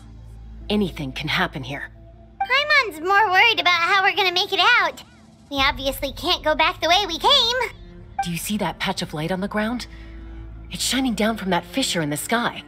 Oh yeah, right in front of us. So that's coming from up there? Oh, it's so high up. Did we really fall that far down? Just like I said, our real-world knowledge doesn't apply here. We fell all this way, yet came out completely unscathed. If this was the real world, we'd have to climb our way back up to the entrance. But here, all we have to do is stand underneath the light and offer a prayer. That's it? You really think that little of Paimon? That's not even why Paimon asked! So that means all we need to do is find Kachina and bring her to this location. Exactly. This light is streaming in from the real world. It's a link between the two realms.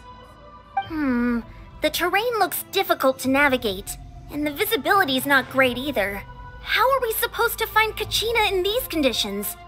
Yeah, these floating black things don't look super friendly either. Those are all manifestations of abyssal power. Be careful.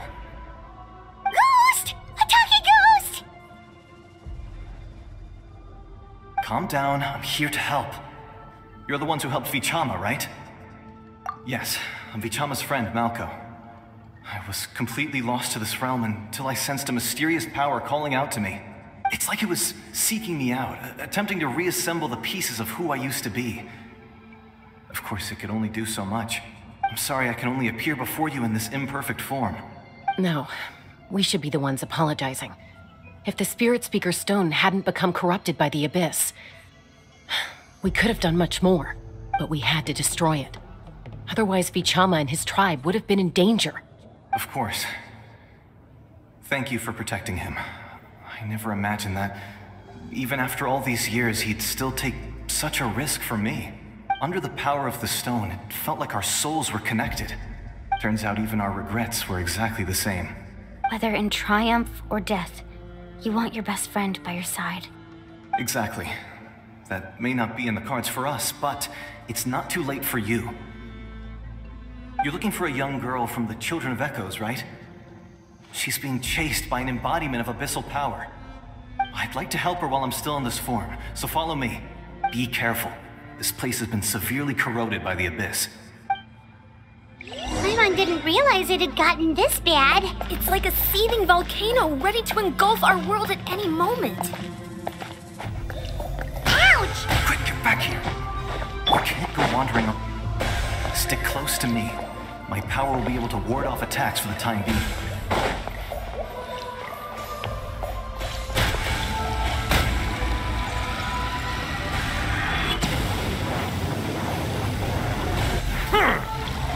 We won't be able to keep this up. Let's try another route. This way.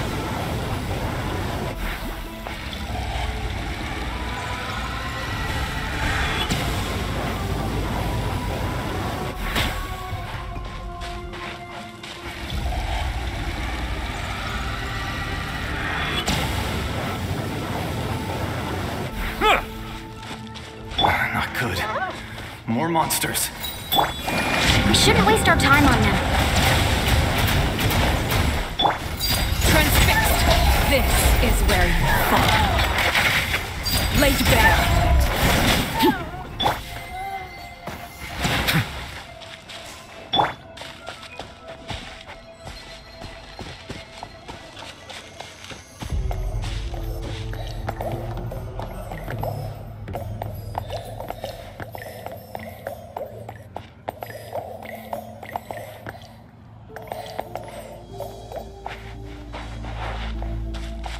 Oh, Paimon can't see anything! It's easy to get lost here. Just stick close.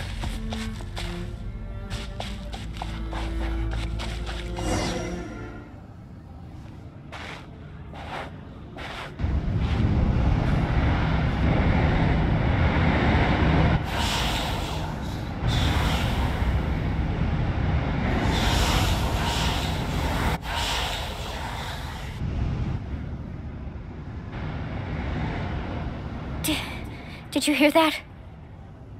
What? Never mind. It was probably just my imagination. Don't scare Paimon like that! I heard it too. It was a voice from the Abyss. What did it say? Doesn't matter. It certainly doesn't harbor good intentions.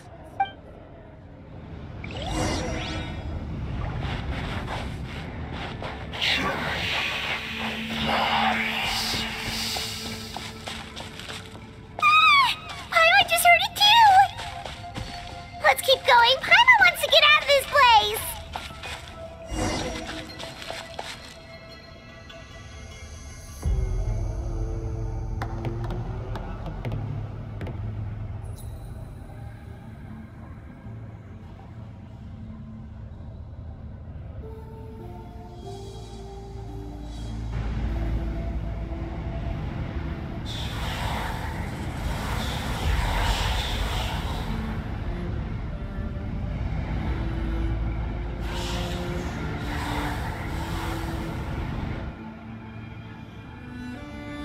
We're here, Kachina! Honey? You made it! Looks like our reunion will have to wait until we take care of these monsters. Good idea. Let's go!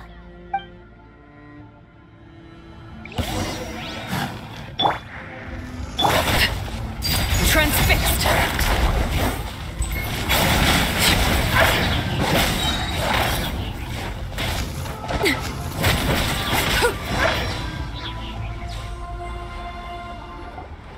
You're here. You're finally here. Thank you so much. That monster can appear from anywhere. It almost caught me a bunch of times. The Wyap's power helped keep me hidden, so I just tried to stay out of sight until you got here. Atta girl. You did so well. And most importantly, you weren't hurt. Should we start heading back then? Actually, I have a request. Will you come visit the Wyap with me?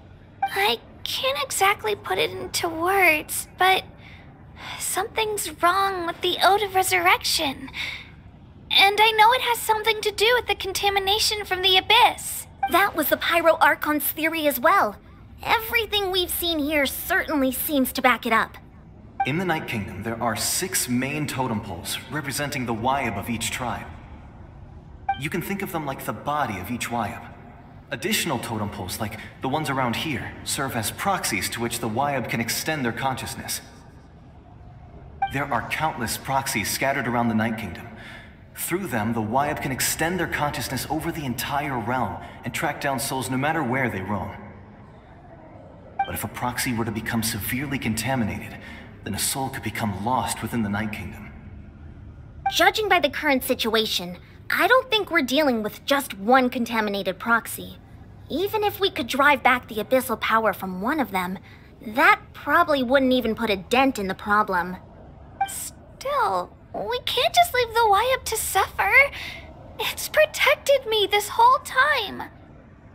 I agree. We might even manage to draw out the monster that's been hunting Kachina. Getting rid of the monster might slow down the deterioration of the Night Kingdom. Kachina?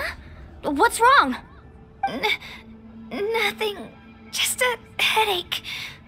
And that voice again, telling me to abandon the Wyap and leave this place. Maybe we really should leave. Kachina's already been here for too long. No, I'm fine. I don't plan on listening to that nonsense. I can hold on. Just up ahead. I'll lead the way. Besides, I can still fight, so please, help me out a little longer. Listen to me, Kachina. We'll come with you, but that's because we want to help the Wyap, not because we have something to prove. You don't have anything to prove either. It's okay if you reach your limit. We'll be there for you. All right. The sooner we get this done, the better. We've already come all this way, so we might as well try to get to the bottom of this. Let's go. This way. I'll stay here and try to stall the Abyss monster. All by yourself? That's too dangerous. It's all right. I may not be as strong as that monster, but I'm definitely more familiar with the area. Besides, I don't have much time left. If you're anything like my friend, I'm sure you're not particularly fond of goodbyes. So go. Achieve your goal, and return to the world where you belong. Thank you for everything. You're a true hero. Thank you. No one fights alone.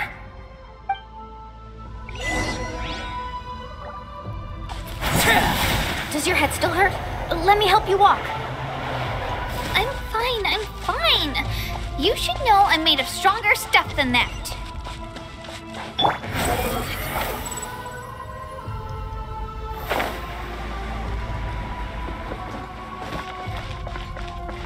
The wind rises.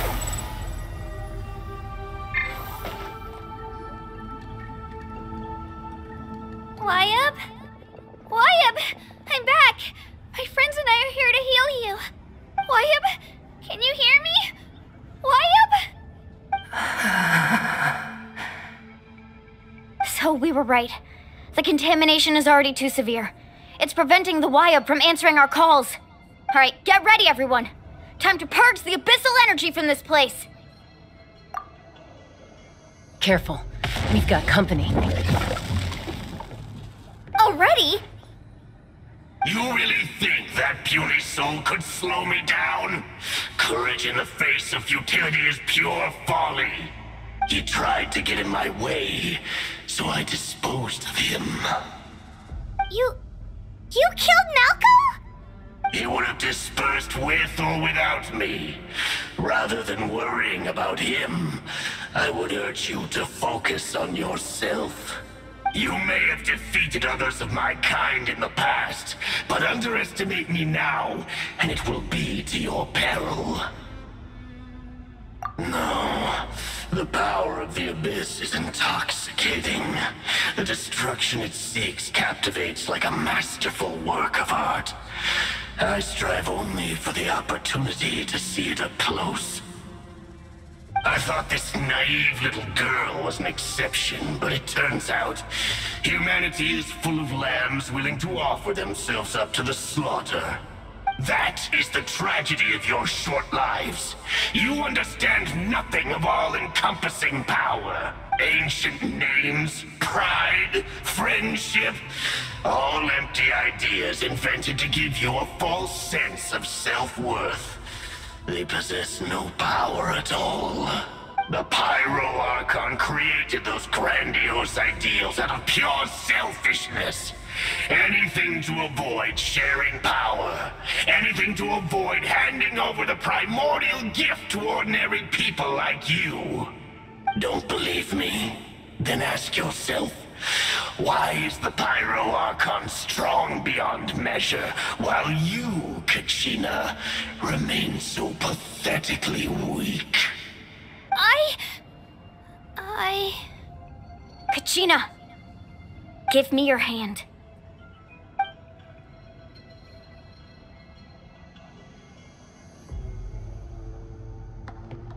Feel that? I'm right here next to you. Thanks, Moalani. You're right. I have nothing to fear. Because I'm not alone anymore. You're right. Maybe comforting ideals don't have any power, but you also couldn't be more wrong. You've never had to work for your own strength, so you will never understand the true source of our power. What? The courage we have to stand before you and not back down? It comes from our friendship. The power lies not in the ideal itself, but in our commitment to upholding that ideal, and in our decision to stand together and fight! Well said! Let's go, Kachina. It shouldn't take more than 2 of us to handle an enemy like this. Sorry in advance, but you deserve what's coming to you! There aren't many in Natlan who can beat us when we're together. It's time he got a taste of that kind of power. From the ashes! Let's ride! Surf's up!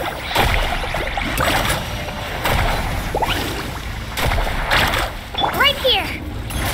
Let the flames of redemption spray! Drilling ship! Action as a flame! Whoosh! Faster! How brightly burns the truth!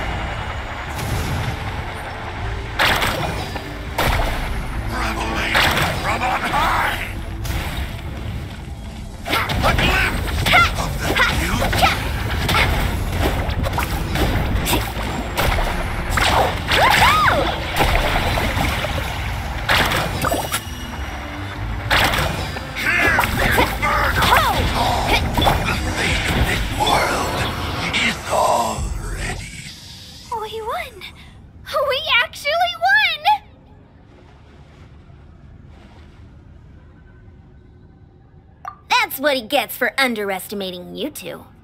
Fantastic work, Kachina! Absolutely fantastic! This makes me so unbelievably happy. I'm happy too, Mualani. Together we really are unstoppable! Huh? What's happening?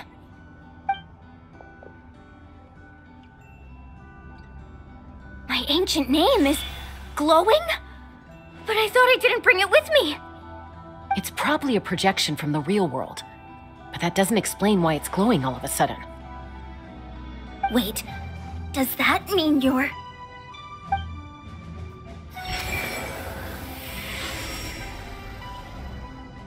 That was a bold move, diving headfirst into the fire to save your friend, especially in a place so overrun with abyssal corruption. Still, seeing you pull it off was really something. Everything you said was exactly right. As isolated individuals, we stand no chance against the power of the Abyss. It took years' worth of scars and lots of unnecessary suffering for me to understand that for myself. The Pyro Archon's plan will unite us as one. Everyone has a part to play. Only then will we have the power to defeat the strongest of foes. Who are you? Tupac, a warrior from the people of the Springs. I fought against the Abyss during the invasion 500 years ago. I've heard that name before. You were the giant who saved all of Natlan. Since you were able to awaken my words from your ancient name, that means you have fully embodied the aspirations of the Wayub. Under the name Umoja, you shall unite the tribes and save Natlan from its impending doom. Me? As long as blood still runs through your veins, even the tiniest spark of steel against stone can ignite a flame. Its blaze will become one with our vision for Natlan. Even amid everlasting darkness, our bonds remain eternal.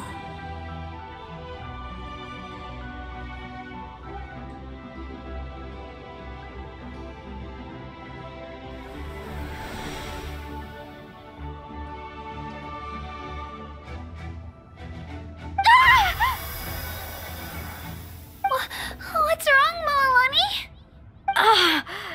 So many memories. My brain was just flooded with everything he once knew. So that's what happened. What do you mean?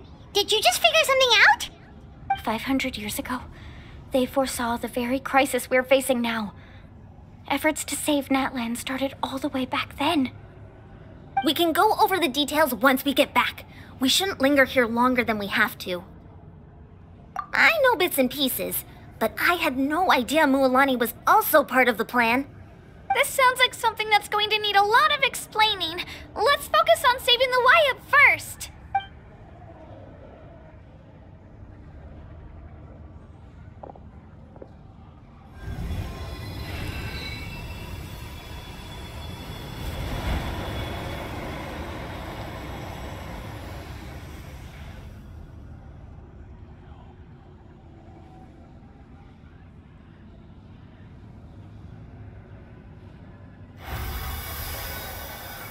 Okay, that should be enough. Wayub? Wayub? Can you hear me? I hear your voice, Kachina. My dear child. Great. Well then, I'm afraid it's time to say goodbye. I just wanted to make sure you were okay before we leave, but we can't afford to stay here any longer. I was going to ask why you bestowed an ancient name upon someone like me, but it's okay. I'll keep searching within myself for the answer. I'll never stop trying to improve my strength. One day, I'll live up to the hero you saw in me. You are already an outstanding child in my eyes, Kachina. No matter what happens. Huh? You are all my most beloved children. It has always been my honor to protect and nurture you. Your ancient name is just that. A name. Much like your parents chose to name you Kachina, I also gave you a name, but it need not define you. Focus on who you want to be. You are already worthy of your name. Now, you need only devote yourself to becoming a better you.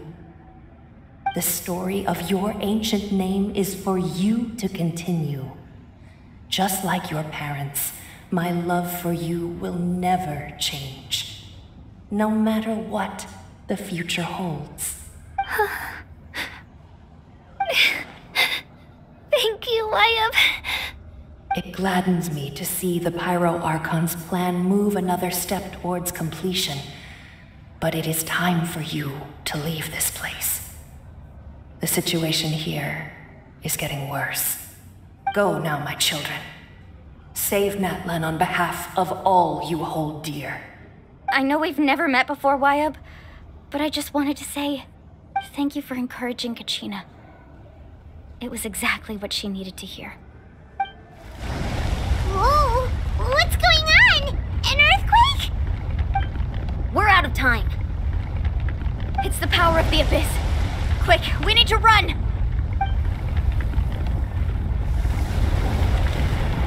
It's a Seelie! The Seelie opened the way for us!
You've done well.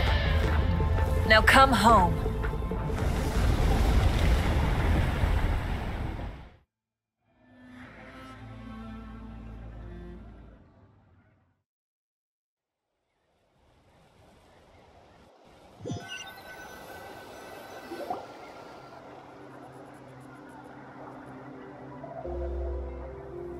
We're back!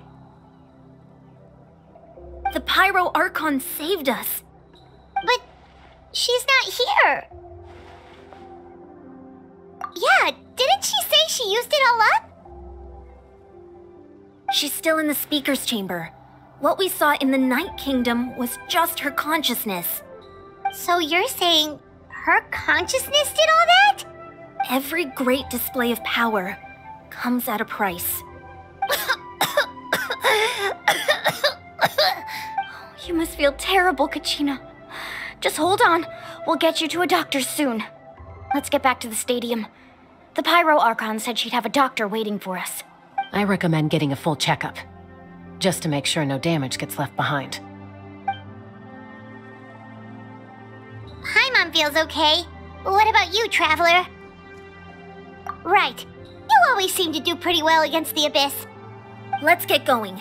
We need to share what we learned in the Night Kingdom as well. Right.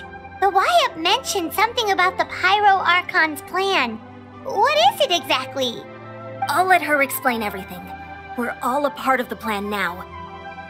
Every move we make from here on out will decide Natlan's ultimate fate.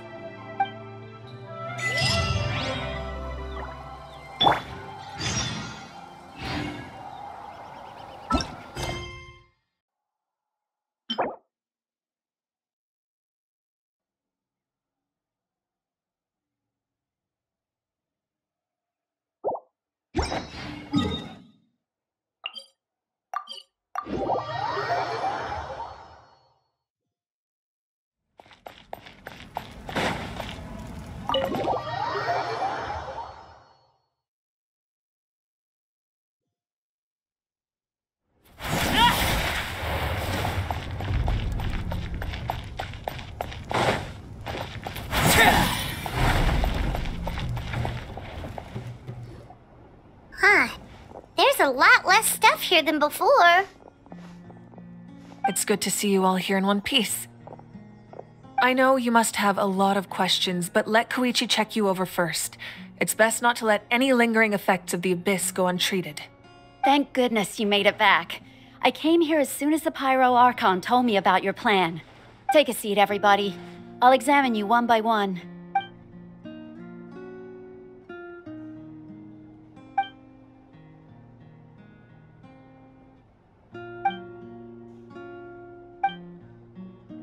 All right, that should do it for now. But just to be safe, I'll perform another checkup in a couple of days. I have to say, though, I've never seen anyone react to the Abyss like you, Traveler. It's like you're completely immune to its power. She's always been special like that. She can even purify its power. Wait, now that you mention it, Paimon doesn't think she's affected either. Given the current situation, that ability will likely play a great role in the events to come. Of course. I still have patients to see, so I'll head out. Thank you, Koichi. All right. We might not see eye to eye, but we both had good intentions. Just give it time. I'm sure we'll figure things out between us one day. Yeah. All right. There's so much to discuss, I don't even know where to begin. You've seen it for yourselves now. The devastation in the Night Kingdom. I'll get straight to the point. Natlan is on the verge of destruction. It's very possible our nation has less than a year before total devastation. Huh? No. That can't be true, can it? That's right. But I've only ever disclosed that fact to the handful of people working with me to save this nation.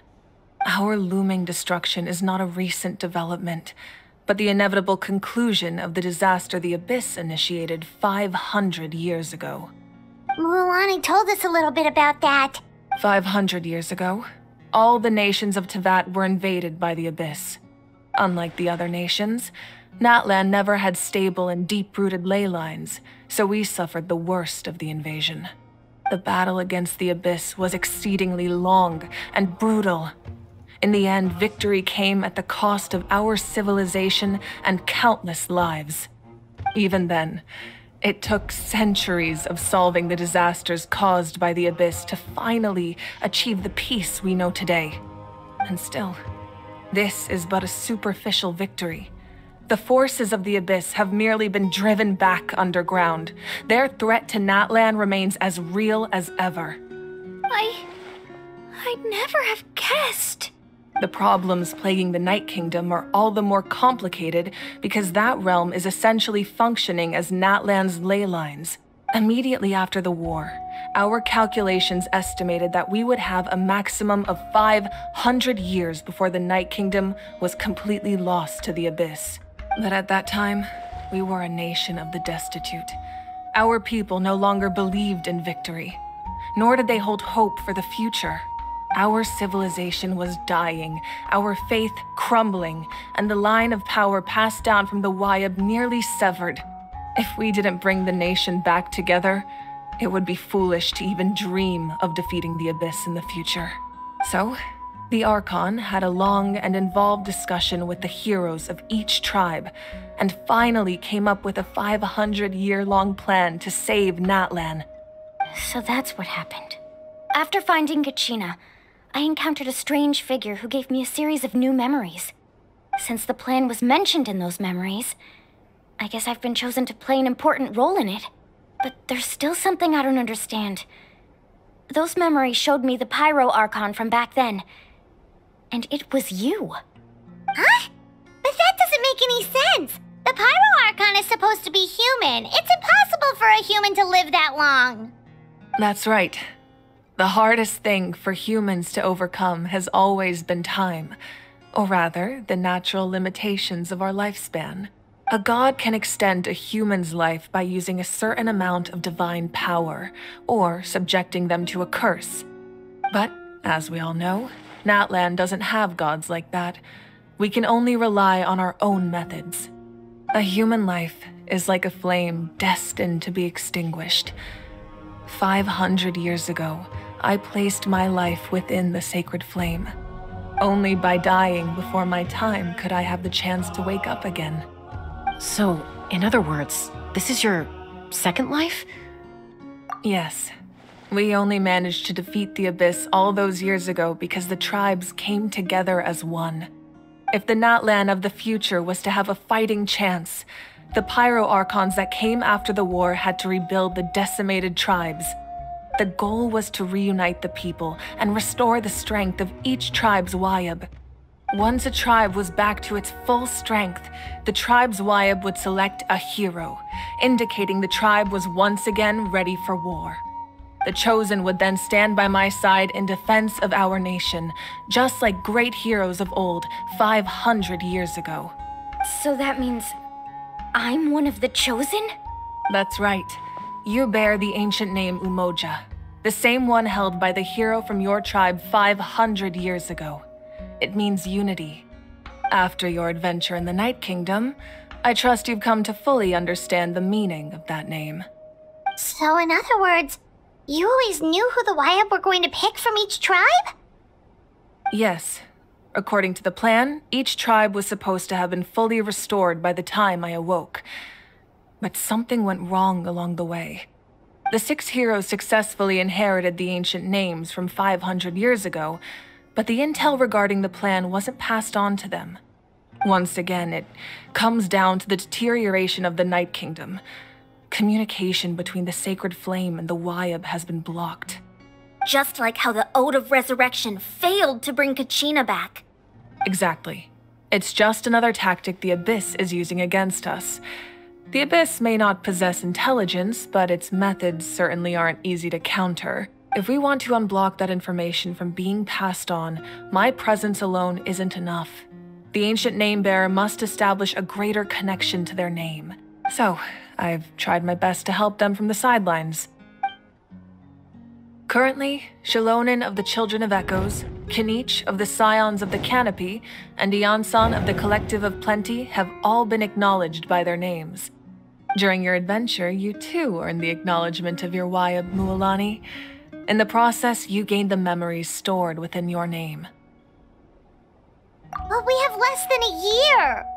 Yes, but we have no choice. We cannot start the plan until all the heroes have been gathered. That's also why I haven't been able to take action despite the urgency of the situation. But if you knew this whole time, why didn't you just tell me about my role in all this? Wouldn't that make everything go a lot faster? Perhaps, but the opposite could also be true. Knowing your destiny too early could mean failing to realize your full potential. Just like your determination to save Kachina, I hope your commitment to this endeavor comes from your own strength of will, rather than a sense of obligation. So I suppose you're not going to tell us who the final two heroes are then? That's right. Their time is yet to come. Putting pressure on them beforehand will only hinder their development. I can only trust in the judgment of the Wyab. I have never believed I could solve this crisis alone. In fact, it was precisely because I chose to trust and rely on others that we managed to get this far. Natlan's salvation lies not in its Archon or any singular individual, but in us all. You're quite perceptive, aren't you? I thought I might get away with avoiding the topic. Huh? Oh, right! All of the stuff you stored here before, where did it all go? Even though I sacrificed my power, I still needed a contingency plan to ensure you would make it back from the Night Kingdom. After all, I was the one who allowed you to take that risk, and Mualani has an important role to play in my plan. In addition to their sentimental value, the items I stored here held a much more important purpose: fuel. Fuel? So back then, that's why you... Yes. The stories embodied by those items are certainly important, but there's an even more significant trait they all share. Every item belonged to a hero of Natlan.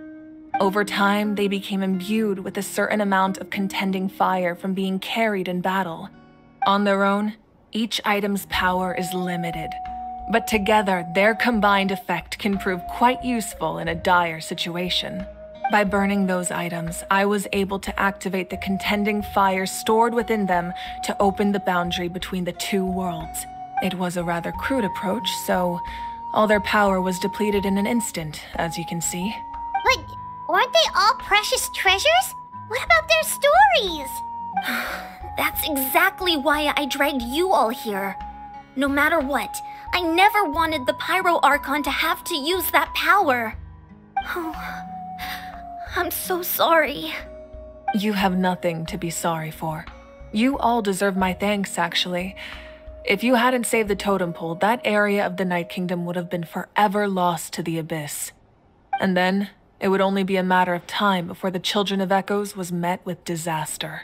Besides, when those heroes entrusted their belongings to me, or the Pyro Archon of their time, it was out of a desire to contribute to Natlan's survival. If they knew those items helped save the present-day heroes of Natlan, they would not mourn their loss. Even when you put it that way, I still feel bad. There's no need. Remember what I told you about time? The people and the events of the past are never truly lost to us. We simply carry them with us in a different form. In that sense, we didn't lose anything at all. If you still have regrets, let them fuel your resolve in the battles to come. Your deeds will become new legends and nurture new forms of power just like the items once stored here. Well, we'd still like to return the favor. Well, if that's the case, just treat me to a drink sometime. Now that Kachina has returned, we can finally hold the victory feast and celebrate your team's triumph in the Night Warden Wars. And we could all use the rest, that's for sure. Plus, you'll be able to silence everyone who doubted you once and for all, Kachina. Still, now that I know the danger we're facing, having a victory feast doesn't feel right. Try not to let it get to you. It's important to stay calm. Worrying about it will only affect your judgment. All right, you should head out. I'll join you in a bit.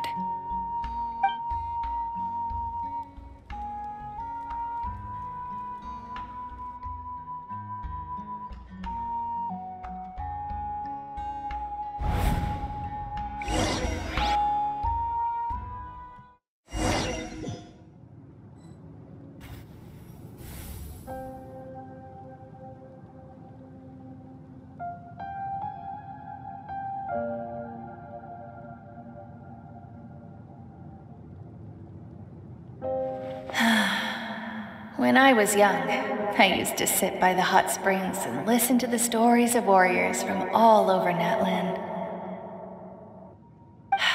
They attract people from all walks of life. Friends come easy here, no matter what tribe you're from. The people of the Springs have never claimed the hot springs as their own private property. They are there to bring all hot spring buddies together. It's been really nice seeing the children of my tribe get older. It's helped me gradually understand the true value of the springs. I've witnessed their energy, their determination, their absolute passion for life. Even when they cause trouble, I never managed to hold on to my anger for long. It's unbelievable how quickly they worm their way back into my good graces. I'm certain Mualani will become a great warrior when she grows up. She possesses infinite potential. I can see it. One day, when I'm no longer in fighting form, I'll come here and tell stories to all the children, just like those warriors did for me. So, you better get busy, Pyro Archon, or I'll end up running out of stories.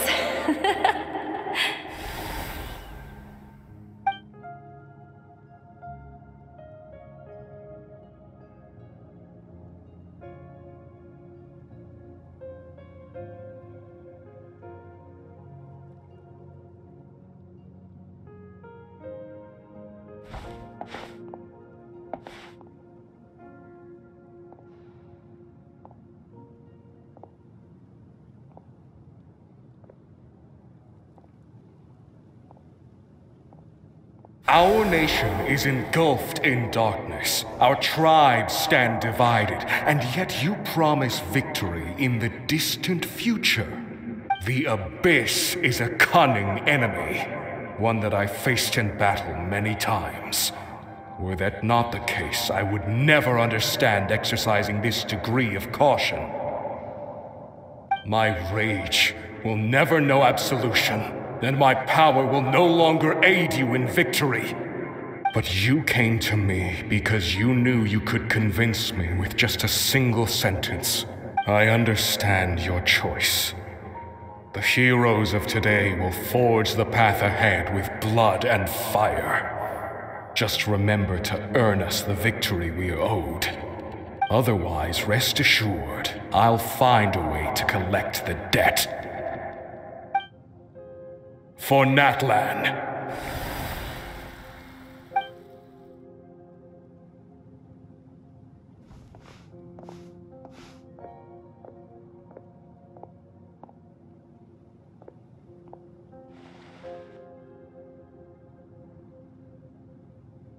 So, you're gonna head 500 years in the future to serve as the Pyro Archon again? But what about the you from right now? You're just gonna die? You can't ask her those questions and expect her to answer, my dear. The decision is hers to make, and she deserves our support. We will do everything we can to rebuild the tribes. Don't you worry. Even across time, we will all do our part to fight for Natlan's future. Yeah, Mom's right. We'll always believe in you, sis. Oh, seriously though, Dad should be here. Where is he? I imagine he didn't know what to say, so he chose not to come at all. Don't take it to heart, my dear. That's just who he is. Just remember, no matter what happens in the future, we will always love you.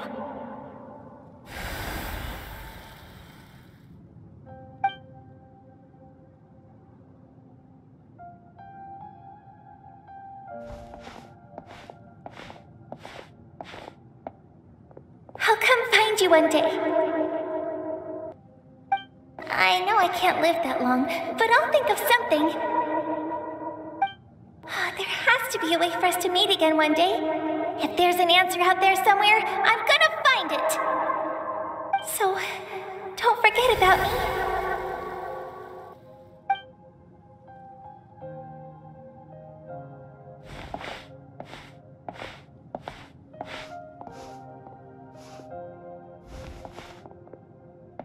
If that's your decision, then you have my full support, Archon. May our children live to see such a lovely son. For Natlan! No one fights alone.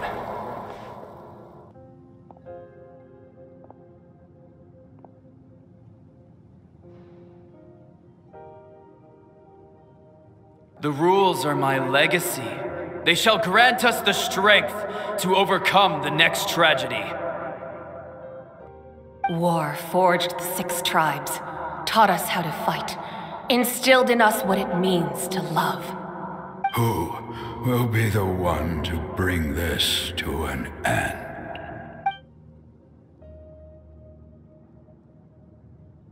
We are the inheritors of memory and legend. Those who grew alongside sun and wind. Those who forged our own destiny and future. That is Natlan's fire. The lifeblood of our nation.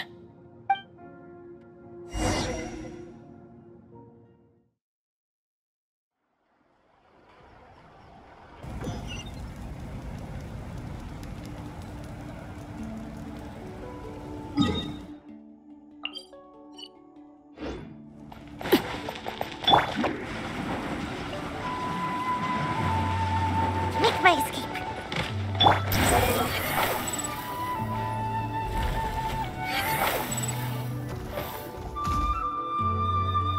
Hey, Koichi! You here for the victory feast too? Oh, no. I knew Chaska would be here, so I just came to deliver some medicine. I was about to leave, actually. It's not that I don't want to celebrate Kachina and the others.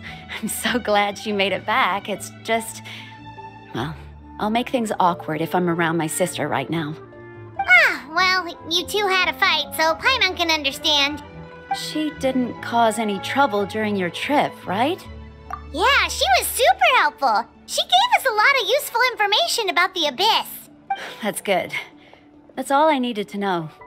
Is there a reason you asked? You were pretty outspoken when we first met, but now it's like you're holding something back. Maybe it seemed unreasonable, picking that fight with her before you left, but I did it for a reason. Her impulse to fight is extremely strong. Her mental strength helps her rein it in, but she still loses control sometimes. I had no idea what you might face in the Night Kingdom, so I didn't want to take any chances.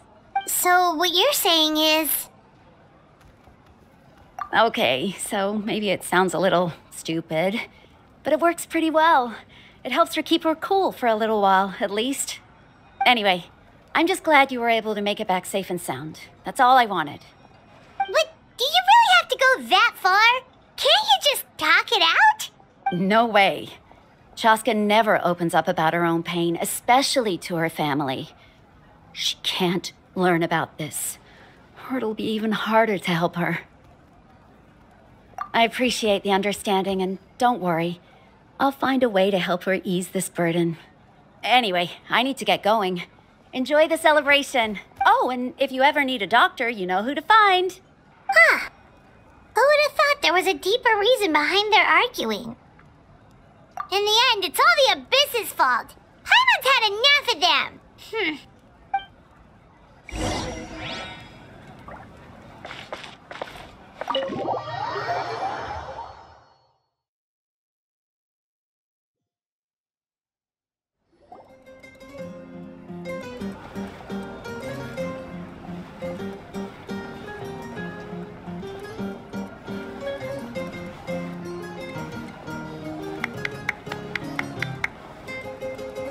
Let's give a huge round of applause to our brave young warrior, Kachina!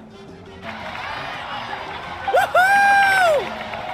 Well done, Kachina. Thank you, everyone. I'm so glad I finally made it. I always knew you could do it. With so much potential at your age, you have a great future ahead of you. You're one to talk. Don't think I didn't know you were the first person to abandon your team. I'll be dealing with you when we get back. I had no choice. My friend invited me. I couldn't just say no. Oh, really? So you weren't just trying to get ahead in the first round? I wasn't, I swear. I just happened to find that bearer injured in the wild, so I stopped to bandage his wounds. When he insisted on repaying the favor, what was I supposed to do? I'm just one person. I figured Kachina would have no trouble replacing me. But the fact of the matter is that after your departure, everyone else started thinking about swapping teams too. I'm really sorry, Kachina. It was wrong of us to abandon you like that. It's amazing that you still made it all the way through to the Night Warden Wars. That's the highest honor. So, what about you guys? Did you make it far? Our team captain drank too much the night before the competition and turned up late to the stadium on the day. We got disqualified. Serves you all right. No sympathy from me. Alright. There's no need to be like that, Uncle Pakal. Dear friends, I'd like to say a few words. Firstly, I'm grateful to my friends and our great Archon for helping to bring me back. This traveler and her companion Paimon are some of the strongest people I've ever met.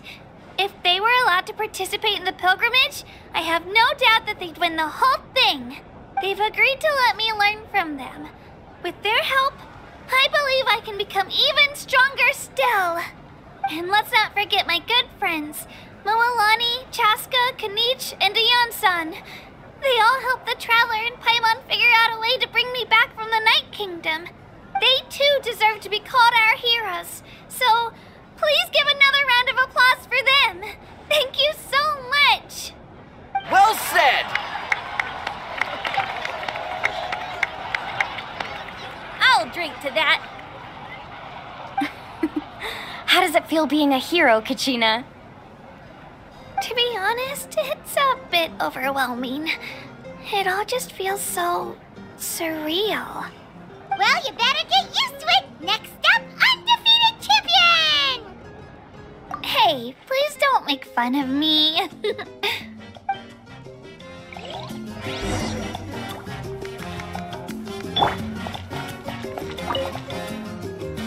Ah, you're here. Have some fruit juice. I got it specially for you two. How did you know? That's Paimon's favorite! You look like you've still got questions. Ask away.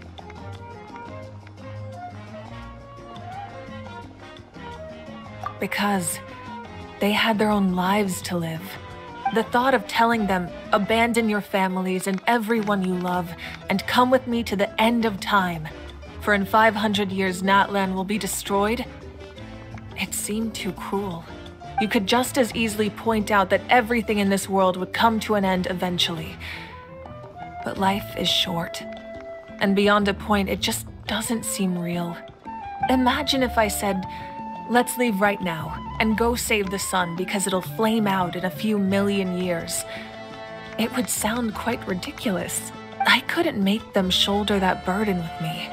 Besides, every generation will have its heroes, this one included. The plan could still work without them. Or, of course, without me.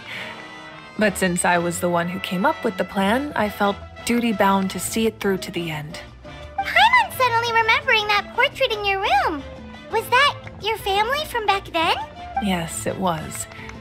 So when you asked me who my sister grew up to be, the truth is that very little information survives. From what I've been able to piece together, I can conclude with a reasonable degree of confidence that she ended up as an architect and artist. She played an instrumental role in rebuilding the scions of the Canopy tribe, designing and building many houses. But of course, none of her buildings are around anymore. Still, it was an impressive achievement, and I'm very proud of her. You feel loss keenly. It seems to stir up feelings of regret in you. But this is something I have long since come to terms with. This is a war, and there can be no war without loss. I am already far more fortunate than those who lost their lives to the Abyss. The people of Natlan look to me as their Archon, and the weight of their expectations is mine to bear. I must see our fate through to the very end, no matter what I may find there. Yeah, doesn't that mean the way everything ends has already been written, including your plan? I suppose, but So what? Don't forget, time takes many forms. The past, present, and future coexist, and all are equally important. Even if the future ends in destruction, there's still no reason to give up on the here and now. And it's precisely because we humans cannot know our fate that we will never give up on our struggle. This is a pivotal moment. We are still 2 heroes short. Well, 3 to be precise. There's one further hero who I'm hoping to get on my side, whatever it takes. Your resistance to the corrupting power of the Abyss is truly remarkable. It would easily make you an all-important figure in the upcoming battle. If you agree to join us, you will not only gain my full support in your journey, but I will also forge a brand new ancient name for you. Ancient names can be forged? They can. Several strict conditions must be met, but if they couldn't be forged at all, then the number of them in circulation would have long dwindled to 0. Possessing an ancient name would mean that your adventures in Natlan are recorded in full.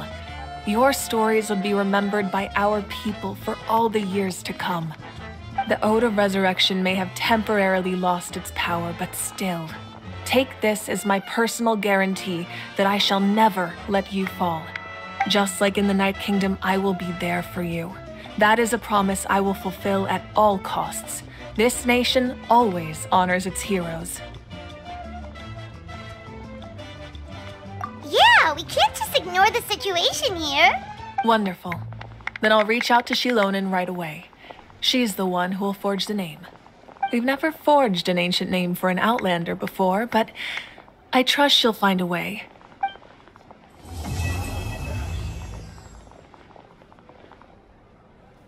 My lord, we've received word that the Pyro Archon has lost much of her power. Although your injury complicates things, this is most certainly the opportune time to seize the Gnosis.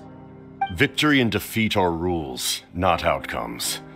I have never taken advantage of an opponent in a time of weakness, and I don't intend to start now. As for you, I must confess, I did not expect that little trick of yours to save the day. No matter how dense the fog, as long as the sun remains, we cannot turn day into night. She could have dispelled it. She simply chose not to. You don't have much time, and you're injured on top of that. What do you plan to do next? I'm beginning to see just how useful you may turn out to be. You heard something from here, didn't you?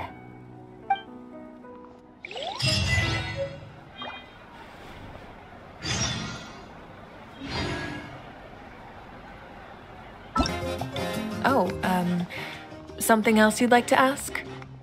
Well, our intel suggests he hasn't made any new movements yet. Although Kenichi's investigation helped us confirm that he's being aided by someone from the Masters of the Nightwind. I'm getting closer to narrowing down who that may be, but it's still unclear whether this person aided the captain out of willingness or coercion. If you learn anything about this during your adventures, please let me know. Oh, something else you'd like to ask? That also comes down to the long-standing effects of the Abyss. Our people's survival is inextricably tied to the Wyab, but their power has its limits. They cannot offer our people the same degree of protection outside our borders. In fact, people who do decide to leave often suffer from memory loss and emotional issues. Everyone in Natlan understands this. That's why our people never leave without a good cause. Even if someone is left with no choice, the chief of their tribe must seek approval with the Wyab to grant them leave. And the Wyab have always been very strict about granting that approval, since extending protection beyond our borders means consuming power reserved for our fight against the Abyss. Still, there's no need to worry. The Wyab extend their protection to all within Natlan, including visitors from afar. Oh, something else you'd like to ask? The Abyss is the most formidable enemy in all of Teyvat. In the beginning, it took failure and tragedy to even begin to learn how to fight back. All of the methods you've seen in other nations were developed based on experience and insight passed down over generations. We know them to work, but few of us actually understand why. It's the same for the method we use here in Natlan. Ever since ancient times, elemental energy has been one of our most reliable weapons against the Abyss. As for the principles behind it, I'm afraid you might have to seek answers from someone older than the position of Pyro Archon itself. Oh, something else you'd like to ask?